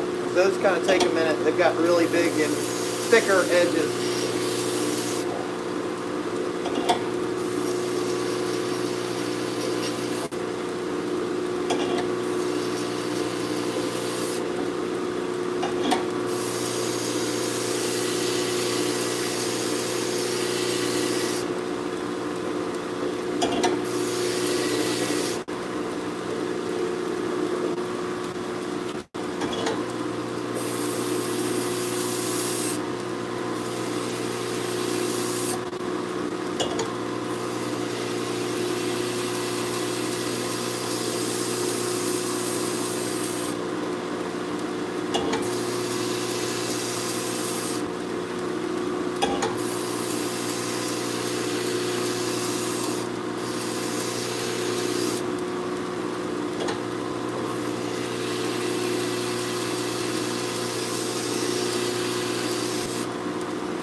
one more hawk to do.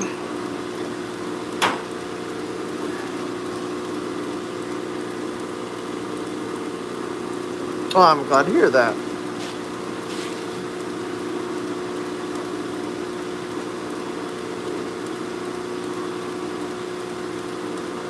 Thank you, Gabe.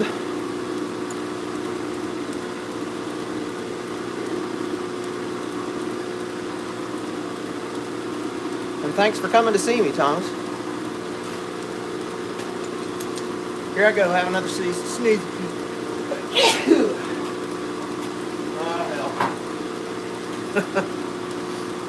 Time to be like that. Alright, last hawk. This is actually the last smaller knife. Hey buddy, you holler at me whenever you're ready. If I don't have any dropping, I do orders, clearly, because these are all orders. But you just hit me up anytime you're ready, bud.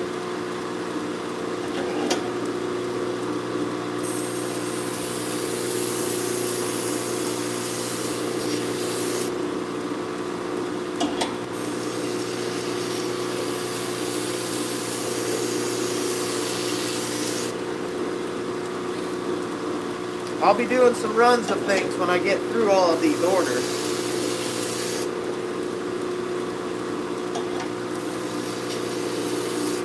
And I have gotten a massive chunk taken out of it today. This whole week, rather, but it's coming to an end today. At least the knife. I'll be here tomorrow doing cheek work. Might do live. No real drop this week. I might have time tomorrow to finish those 2 signature series. No guarantees though. Those were supposed to be done this week, but I feel like I'm struggling to get past 15 knives a week again.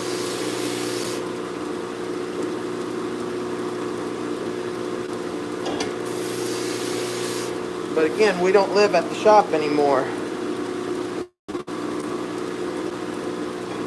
What a pretty edge. Such a pretty edge.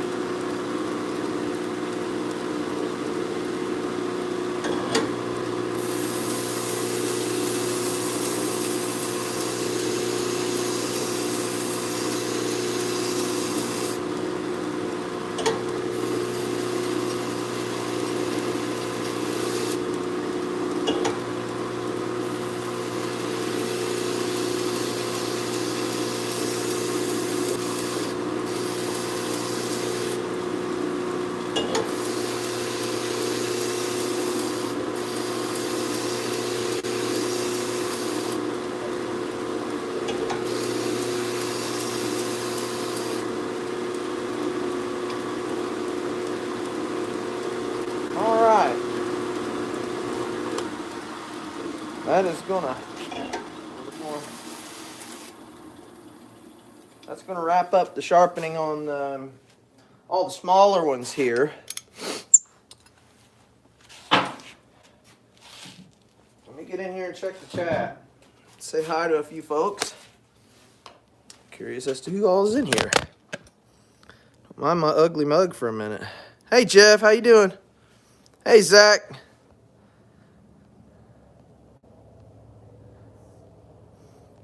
Looks like Mama's in there. Hey there, ground fog came in a little bit ago. Oh, that was a while ago. All right.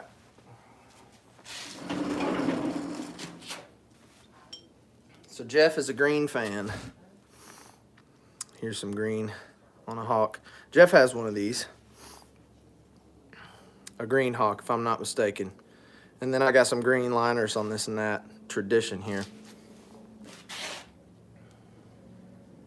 All right, so as I was saying just a minute ago, I don't like rolling them. No, you hush. You hush. Hush. My air hose fitting started screaming at me because I touched it wrong. All right, so I don't like rolling them around in the cart because they start moving, and sometimes the edges will cling together. So I'm going to go ahead and put them all into the carrier here. And we will take them over to the buffer and strop them real good. And then I'll go ahead and put some oil on them because they're done. The only step after stropping and cleaning them is the only step after that is to etch them. So you stay. Be nice. Okay. See, they're all pretty in there now. So let's go over to the buffer and strop these. And then we'll come back and do the other two knives here, which is the other ones. First strike and walkabout here.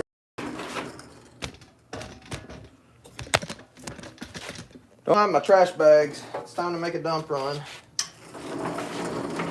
And I don't have a dumpster here like I did at the last shop, so it wasn't as easy to just get rid of it all. And I'll be making a dump run tomorrow.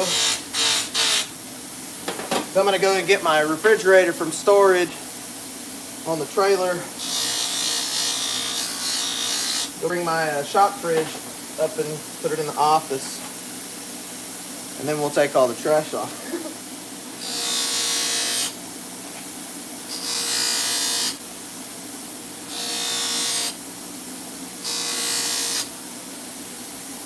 Nice and chopped. I agree with you, Thomas. I like the gnat look. I'm not crazy about red.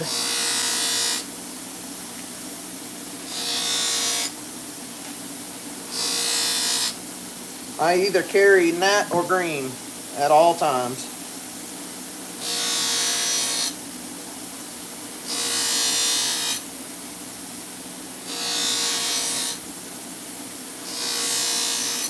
And you talk about a pretty blade. Those Revelations are just the stuff.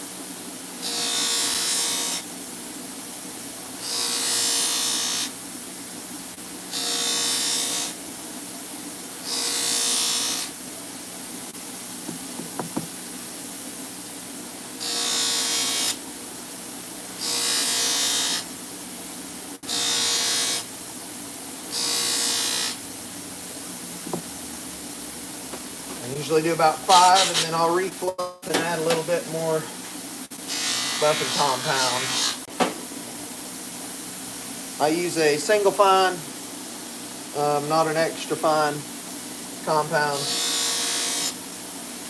The white.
Tired of this little flap of skin.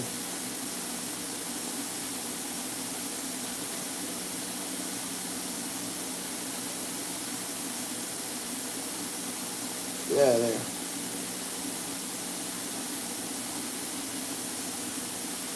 Didn't quite cut myself all the way, but I got underneath a little layer of skin. Just been bugging me all day. All right, I got one more over here.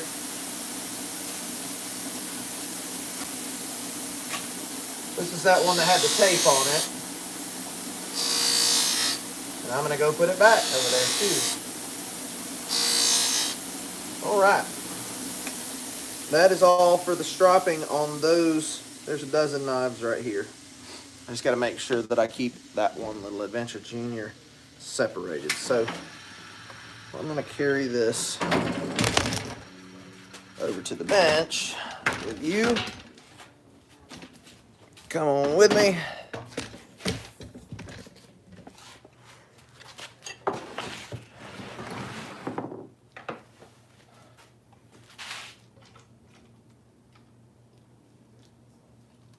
Oh. All right. So the pop on these, the wow factor comes when you oil them. And we're going to do that now.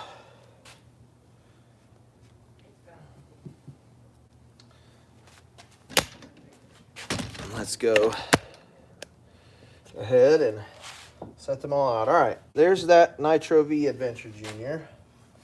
And we got to keep it separate from the other ones. So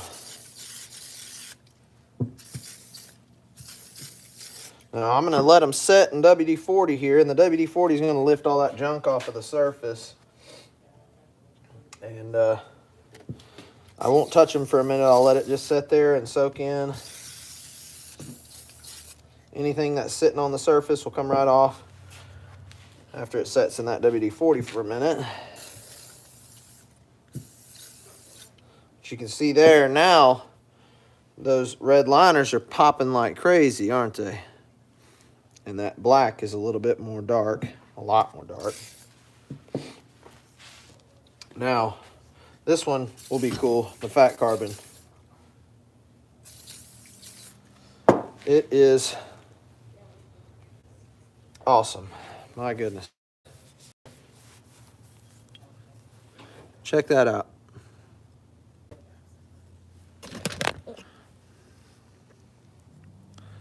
This one belongs to Daniel. I won't say his last name. His name's Daniel. He is a repeat, longtime supporter of Very Good Knife Company. He actually put in the order for this one back in November of last year. And no, I don't usually take that long. Some of these were ordered just a couple of days ago.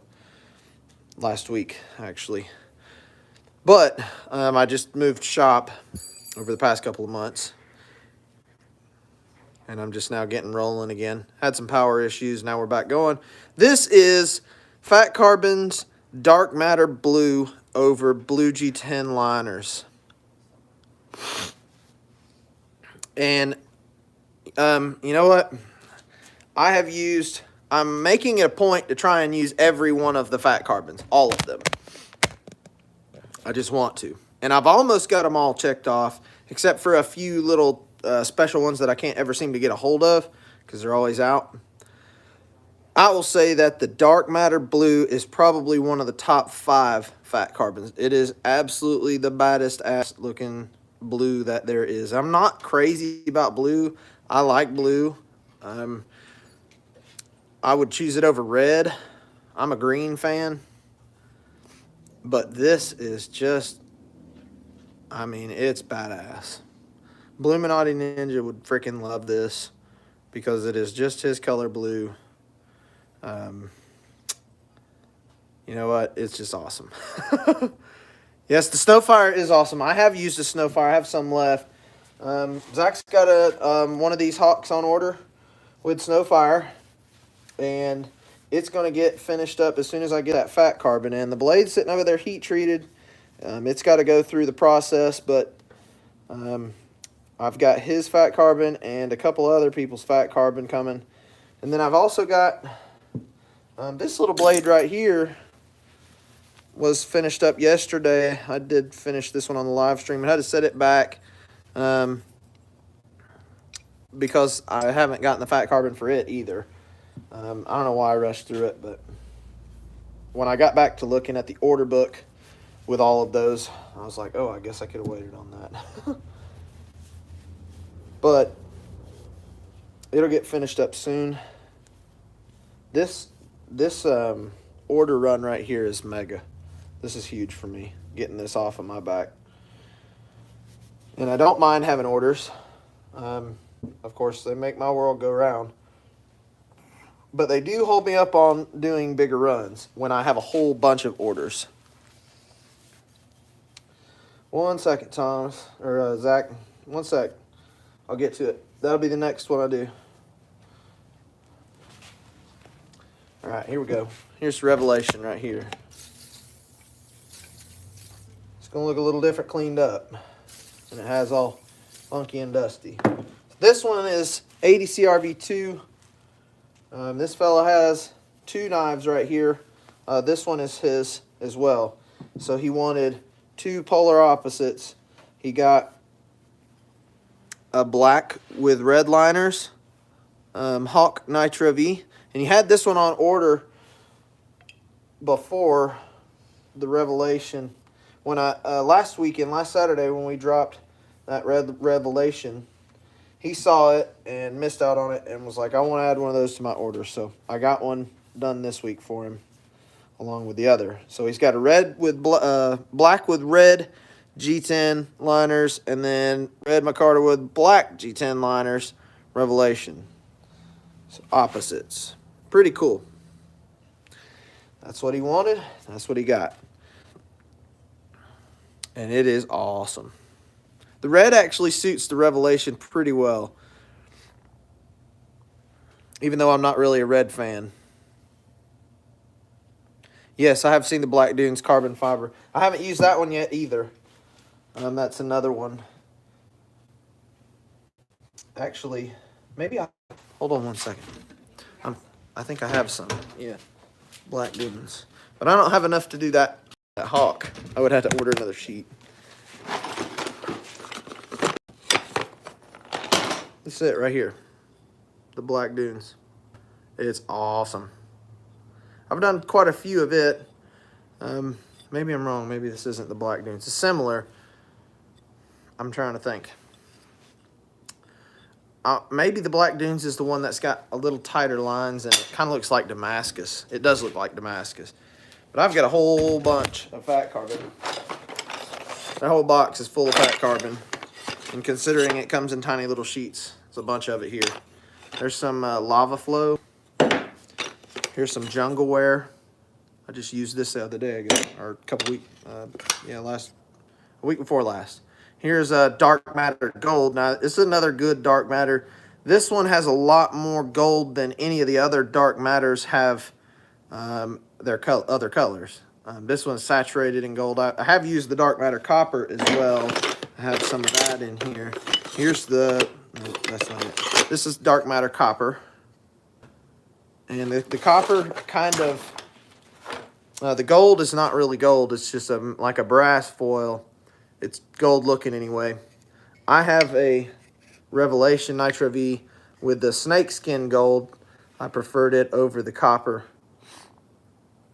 But this is the copper Dark Matter versus the gold Dark Matter. And you can see that they, compared to like the Dark Matter Orange, have a lot more of their respective color in them. There's a lot of copper and gold in the Dark Matter Copper and Gold. There's not a lot of orange or purple or yellow, green. The one that has the most that I have seen is the blue. And that's why it looks better than all the other color Dark Matters. It's just really good looking. Something about black and blue. Here is the Dark Matter Yellow. I got this one on sale from MMS. Not fat carbon, but it is fat carbon. They sell it. I got it on sale, and I believe the reason why it was on sale is because it just has almost no color. Almost none. It looks really good. It's great looking stuff, but it just has little streaks of yellow. And to me, it kind of looks like, when it's finished, it looks like a storm cloud with streaks of lightning in it. It's really cool, actually. Problem is, you may or may not get that streak of lightning in there. If I don't make sure that it's in there, it just might not be in there. Anyhow, Fat Carbon Purple Haze is absolutely awesome. Miss VGKC carries a wasp in the fat carbon purple haze with teal liners. So this one is new to me. This is the frost. I haven't tried the frost yet. It's just like the Snowfire and the Pines Peak with the black and the white, except this one, instead of yellow, red or green, is blue. So, and then I've got, here's some of that Snowfire. It's not quite enough to do a hawk though. Not long enough. Snowfire though.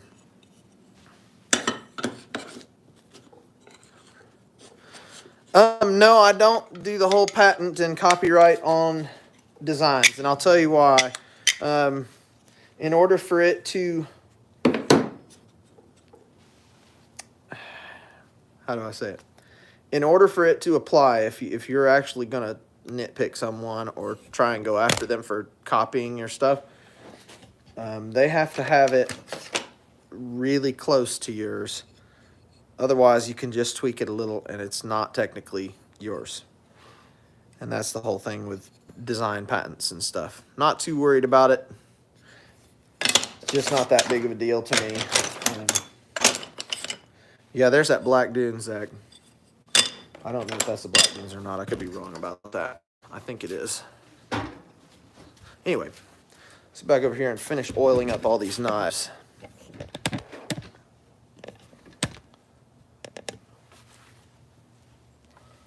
All right, next one up is this Tradition Nitro V. This one's pretty awesome. It's got Nat Micarta liners, and it has got lime green or acid green G10 liners, Nat Micarta scales, G10 liners. My bad.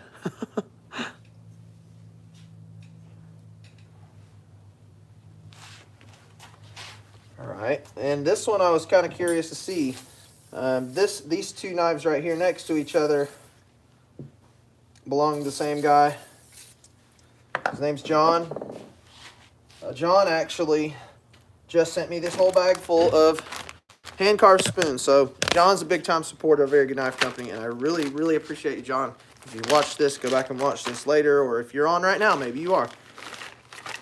John carves spoons and does a bunch of other carving things, but he sent me a whole bag full of hand-carved spoons. I thought that was pretty damn awesome. I've been getting spoiled with my supporters here lately, and not gonna lie, it makes you feel good.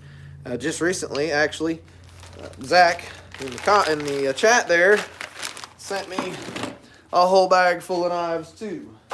He sent me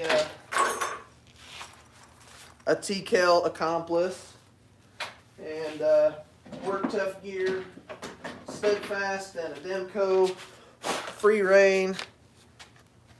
They're all sitting on the bench, sitting on the Kydex table right now. Thank you again, Zach. I appreciate it, buddy. But I have been getting spoiled by my constituency here, huh? This one's cool. So I didn't know how this would turn out. He told me that he wanted me to do what I thought would look good, maker's choice. And I wanted to just go ahead and do a blue because I was doing two other blue Ramblers. And I put the Jade G10 liners in this, and it looks really, really clean. It doesn't add much color. However, in person, when it's kind of hard to see right here. Let me wipe it down. So you're just getting a glare. Man, just about everything from Rosecraft is awesome. My buddy Tim with Tim's School of Fish is really big into Rosecraft. He's a brand ambassador for them. He is friends with Andy. Is it Andy Armstrong? Is that his last name? I could be wrong. Anyway, there's those Jade G10 liners. You can see up top in here how they kind of grab the light. That's really cool. The Jade G10 is pretty neat. It kind of looks like a gray only because it's absorbing the blue. But then it makes it look more like a blue. It's really cool. I like it. I'm down with that. That's pretty neat. That one goes to John, Mr. John there, who sent me all those spoons.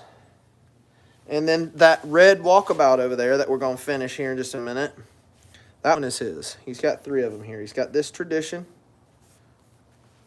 This was, he wanted Nat, but he said, you choose the liners, so I chose green. And I think it looks good. Really good. Tradition Nitro V. Then he's got a Rambler Nitro V. And then he's got that Walkabout Nitro V over there. So the other 2 Ramblers, one is just a denim blue micarta.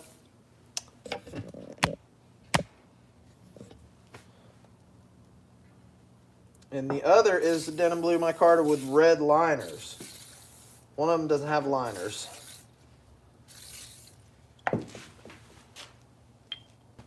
But the one with the red liners, blue and red, looks really good together.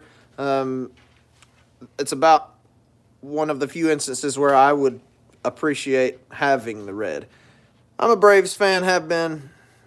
At least I was growing up, because who was it? And I'm a Georgia boy as well. But that's Braves colors right there. Looks like a Braves jersey, especially with that denim blue, not like a perfect blue. It's really cool. And then this one is just denim blue, no liners. Pretty neat. And then these go to a supporter of mine, a big-time supporter of mine, Will Hobbs. Thank you, Will. Will just actually ordered 3 knives a couple of weeks ago. No, he didn't, in case his wife's listening. He didn't. Will did not order anything. I'm full of shit. This one's Will's, and this one's Will's. You know what Will does is he'll actually carry these knives for a while, and he uses the crap out of them. He absolutely uses the crap out of them, and then he'll sell them right off of his belt, right out of his hand. So he'll have people come along and, hey, look at it. Oh, man, what an awesome knife. And then he'll sell it to them, and then he'll just come back buy another one. So here's this is the most recent order that's getting finished up.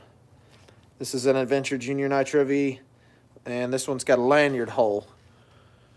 Of course, I can do those easy as 1, 2, 3. I just have to know when you order it, and I have to do it before heat treat, because I'm not drilling anything after heat treat. It's too hard. 80 CRV2 you can drill with a carbide. Nitro V, not quite. 62.5 HRC is not happening with a carbide drill. And I keep a carbide drill on hand just in case I forget to put a lanyard hole in a knife and then get through heat treat and realize that it was supposed to have one. I've done that with 80 CRV2. Like I said, you can get away with it, but man, I've had to remake blades because I forgot to put a lanyard hole in the Nitro V. Tis what it is. That dark matter blue is the bomb.com. It is, I mean, I got to get pictures of this thing and put it on the specials page. This is just absolutely hot. There's terrible lighting right here. It is so good. Hey, Tim Hall. So Nitro V is a stainless. It's a simple stainless, so it's not like a super high grade stainless like Magna Cut is. And it will rust. I still have not had one rust on me, but it will. Nitro V will rust. Thing is about the Nitro V is it's harder by about 1.5 points on the Rockwell scale, which makes it hold a fine edge a lot longer. I wouldn't say a lot longer, but a good bit longer than the 80 CRV2. However, being harder means it is more fragile and less tolerant to real hardcore abuse. Whereas 80 CRV2 can be beat like a redheaded stepchild every day and never give you problems. It just is resilient and extremely, extremely tough. And 80 CRV2 absolutely holds a great fine edge. It just does. Not to say that Nitro V is that much more amazing on the fine edge than ADCR V2, but it does hold an edge a little longer than ADCR V2. The thing is, ADCR V2 being a carbon steel, it rusts. I mean, if you're grinding it, so heat will help rust. It'll actually speed the rust process way up.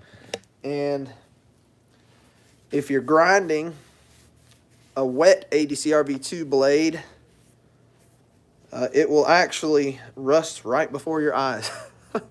And I mean, literally, you can watch it rust when it's hot and it's full of, when I'm dunking it into my buckets over there that are full of rust enzyme from all the steel dust that's in there.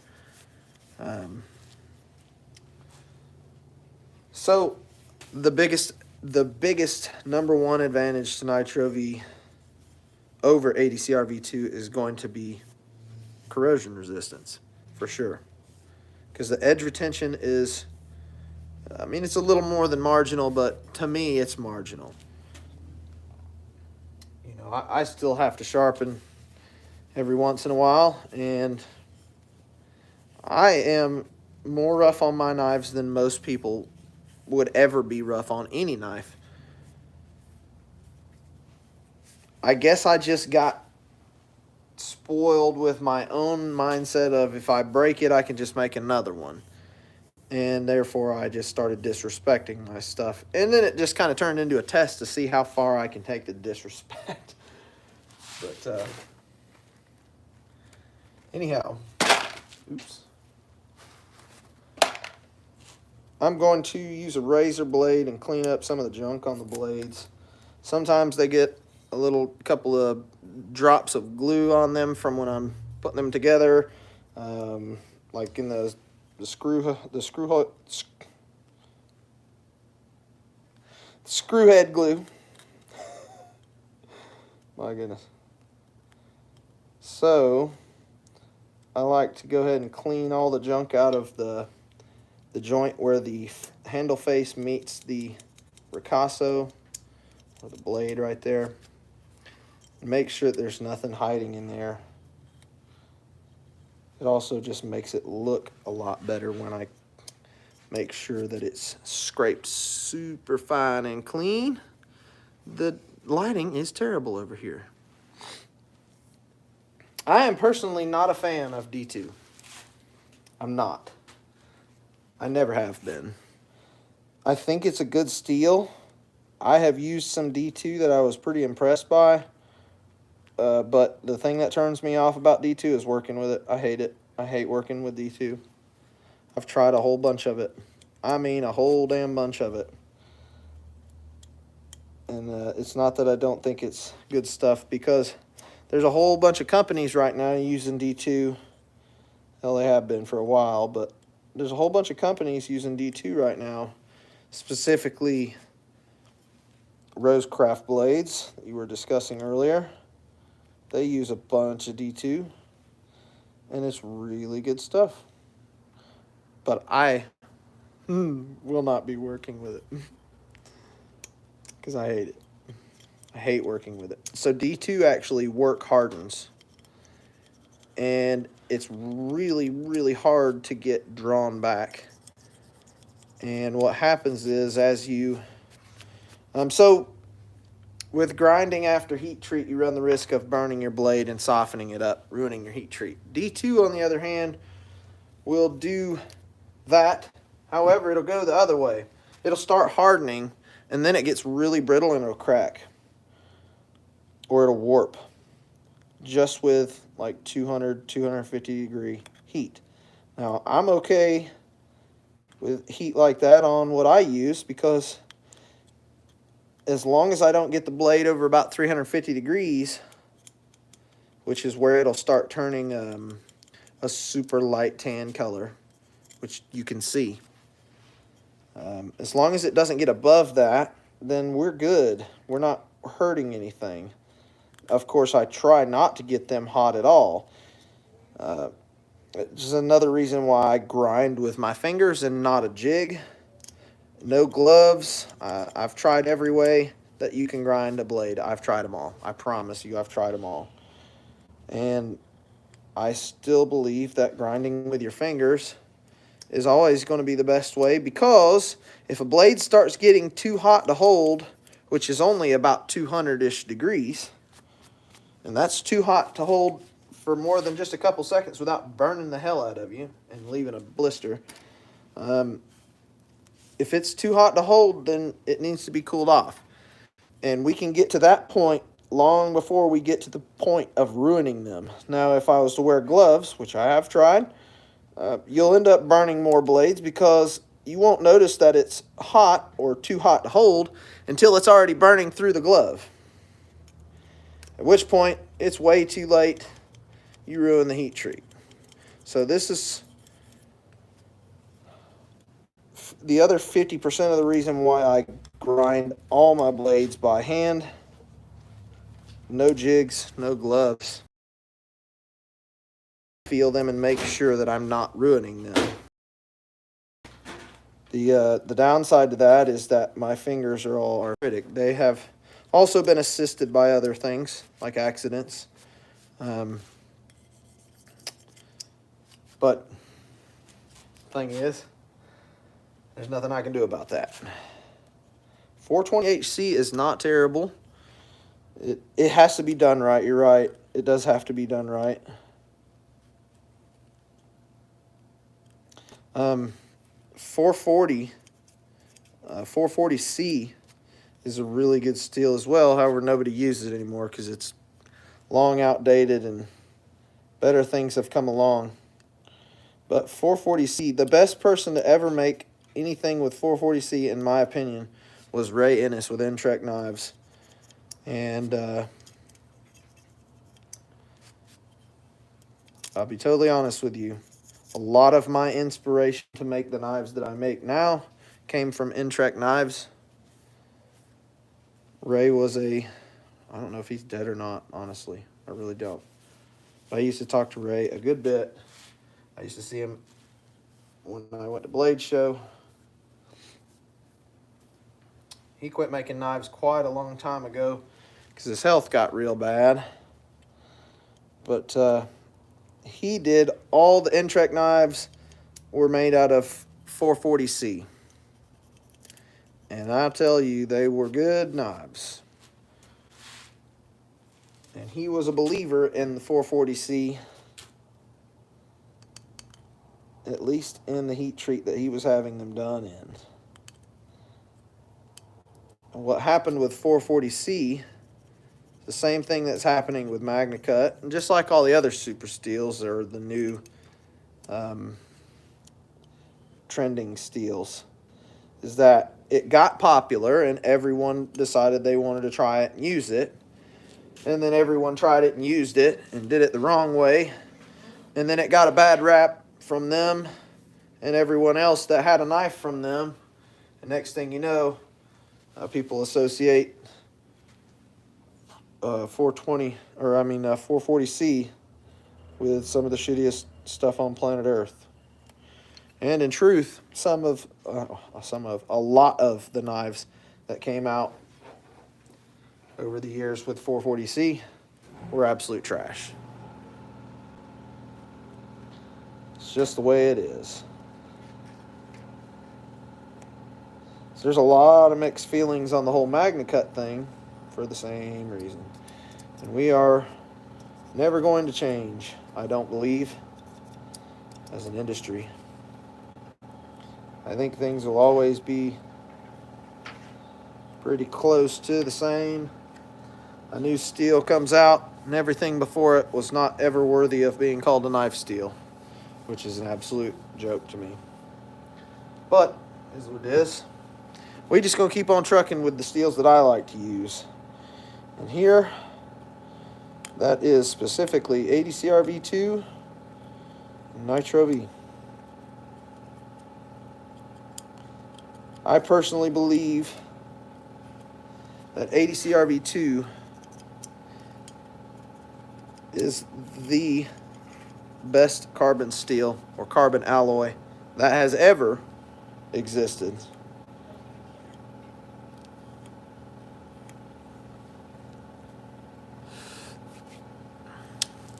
I carry an Adventure. Tim, I carry an Adventure, and this one's in Nitro V. This is a Gen 1. It's got the old logo. And it is in this stuff right here is old. It's about 15 years old, maybe 10 or 12 years old, actually. From Macecraft, it's a Double Ranger green. I only have just a tiny little piece of this whole sheet left. I went through a bunch of sheets of this with Bloodline, and that one was the oldest one. And I have just got enough for myself, a couple more knives, and I just have it put away. I'm not giving away any more of it. But I did a few runs. Not necessarily runs. I just did mix in a few limited ones. There was some Adventures like that one, and some Ramblers. What else? There was a few other models that I did with that green. But that's my daily carries, an Adventure. The Tradition Junior is awesome. It is absolutely awesome. I'll be totally honest with you, Zach. I did not expect it to surpass every other knife model that I have. And well, since I released the Tradition Junior last year, which was just, it might have been at or after Blade Show. It wasn't at Blade Show. I made one Tradition Junior and carried it around at Blade Show and showed it to all kinds of people. Everyone loved it. So I started making them, and now they are just constant requests. I did 4 or 5 of them last week, and I have another to do this week. But the Tradition and the Tradition Junior, awesome blades. So we have got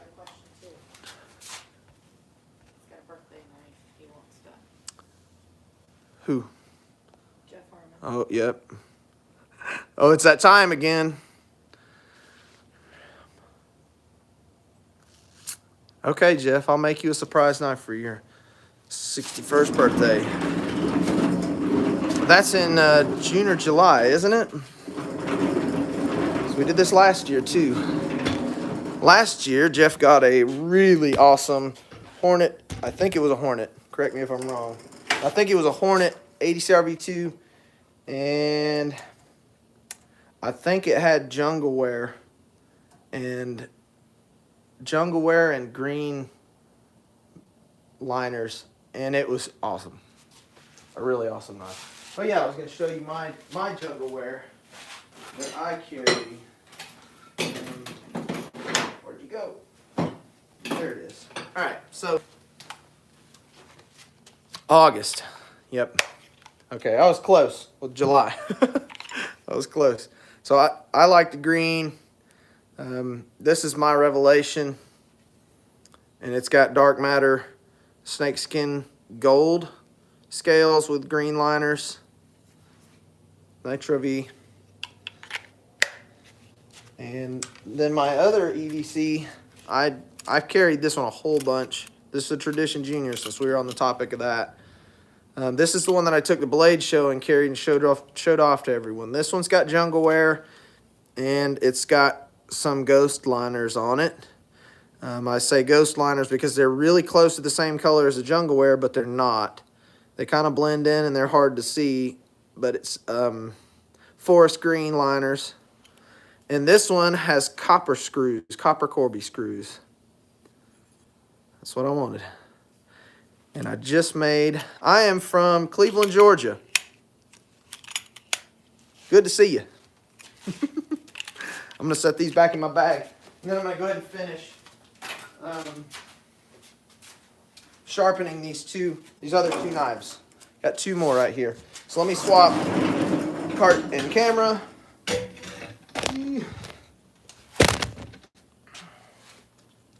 Last 2.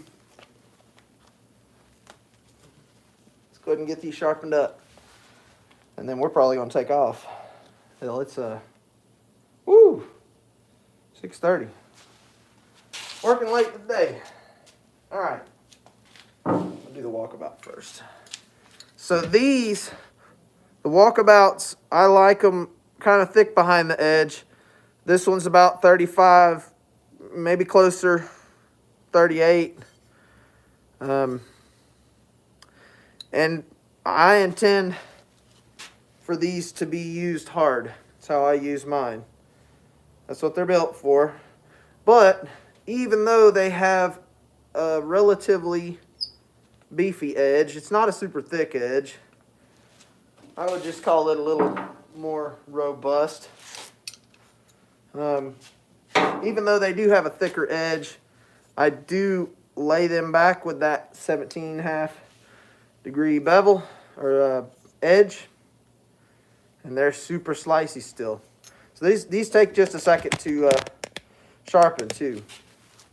There's a lot of edge there to run.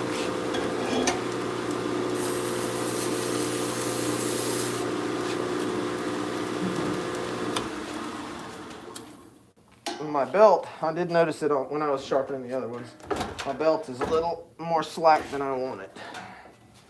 I don't like it to move around on me. Alright.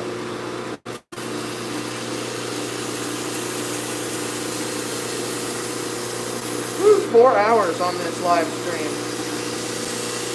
That's a lot.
Sure our temp's not getting too hot.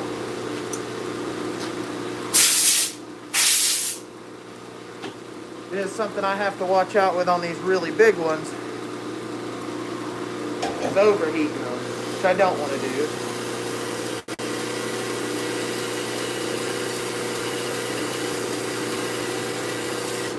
Usually not too much of a problem. As long as you're conscious that it can happen, show it a little bit more respect.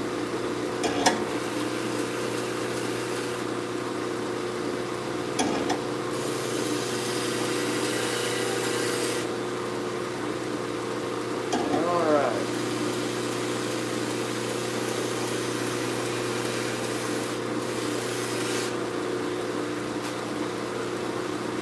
There's one side. Nice big beautiful edge.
Sure our tip's not getting too hot.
There's the walkabout. Took a minute. Nice, big, beautiful edge. Isn't that pretty? Okay, last one and we done. Got this first strike. Now this one is going to go to a fella named Reed. Now, PBKG, if you're watching, I do have you one of these going as well. It's right here. Just hasn't been ground yet. But Reed was before you. This one, he actually asked about this knife back in November. Same with Daniel and that first, that fat carbon hawk over there. Old orders, but I'm just now able to get to them. So the first strikes are a little thinner on the edge than the walkabouts, because these knives aren't necessarily made or built with like bushcrafting in mind. They are built with another thing in mind. Sure, you can use your imagination. I'm not allowed to say anything like that here. Or I'll get shut down.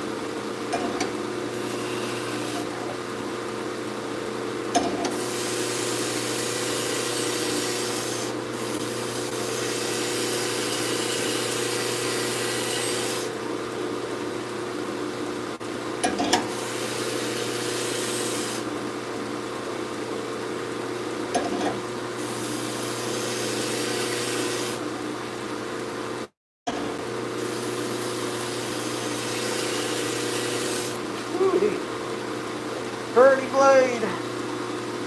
Such a pretty blade.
Well, that concludes the episode, doesn't it? That's all of them. No more to sharpen. Let's see. Take a look at this, dude. Tell me it's just not awesome. I didn't know how I would feel about a flat ground first strike. I don't do them that way for a reason. I want them thinner and slicier behind the edge because that's what they're for. And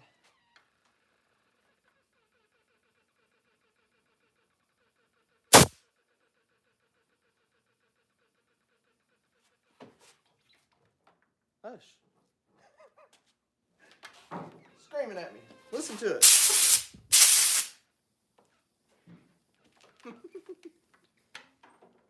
Quiet now. Hush. All right. Let's go finish these last two so you can see them all oiled up. Okay. Last piece of the puzzle for today. Again, don't mind my 3 trash bags sitting here. Tomorrow's trash day. Oops, got a plug.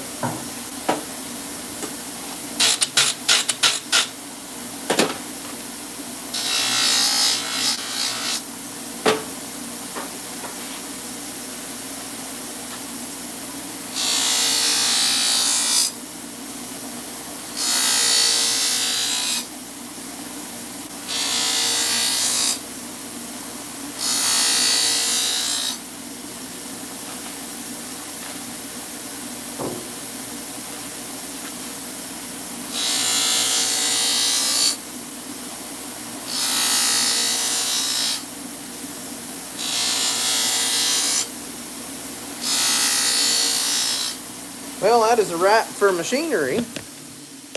That's exciting. Let's head on over here and get these oiled up. Set with the others. Got me a pile of paper towels to get rid of here and catch up from lunch. Okay.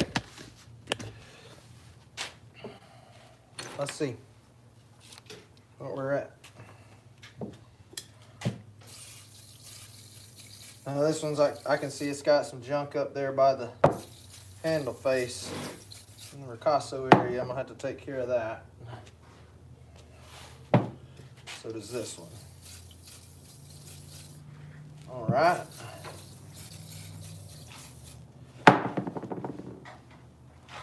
Here we go, guys. The end of the day. Now that it is 7 o'clock. Check this dude out.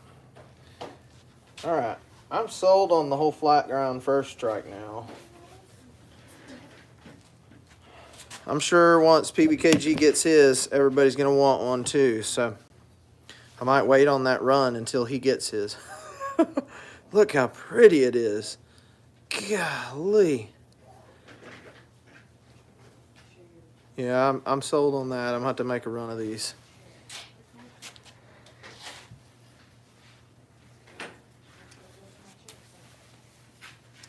And just for reference, here in just a second, I'll show you my first strike, which is the way it's supposed to be, which is a hollow ground. And here is that walkabout. This one is the last of John's 3. This concludes his order right there. This one is red. Let's see if I can get better lighting. This one is red, the Fire micarta with gray liners, G10 liners. This one's Nitro V. Man, these things are cool. There's your star. Now let's see. What is that? Twice now I got into whatever that is, and it stopped.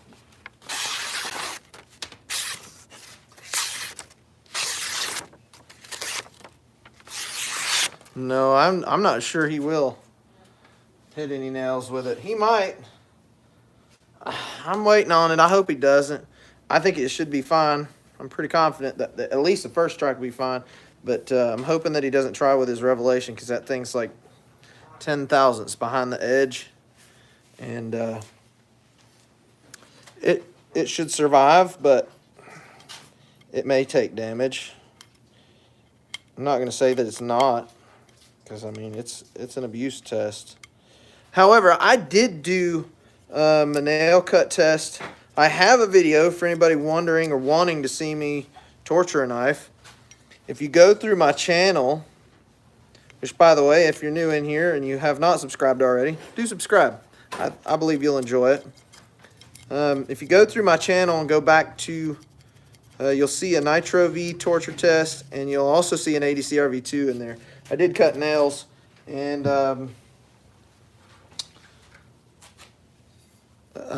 both of those knives are just fine, actually. Actually, I do know where that one is. The Nitro V test knife is, it was my EDC for about 9 months, 8-9 months. I carried it from the time I made it to about Blade Show, when I made that Revelation and this Adventure that I showed you guys a minute ago, the one on my hip, my green one, and that Tradition Junior. And I did all that because I really didn't have anything worthy of taking and showing off. I know that sounds funny, but I don't make myself a whole lot of knives, that's for sure. I do have a Rambler. Actually, all of us have a Rambler. My wife and all of my kids all have a Rambler. And that's our learning knife, bushcrafting knife. Now, my oldest daughter, she carries hers every day. I gave them ADCR V2 so they could learn how to take care of a knife, because it's easy to own a knife, not as commonly easy, or at least common, to know how to take care of a knife, because there's a lot of people that just don't take a whole lot of care of them. And there is also people that just don't give a shit. They don't care. They're going to use it. If it gets rusty, hell with it. In case you missed it, one of my most recent videos, I did a complete restore of one of my knives that had absolutely been sour. Taking care of ADCR V2. So if you carry it all the time, it will patina. It'll get a gray patina, and that will actually prevent it from rusting so bad. Now, if you don't carry it, you better keep a good coat of oil on it. And I'll show you if I even have it sitting here. Let me make sure. I might not have it sitting right here. But here it is.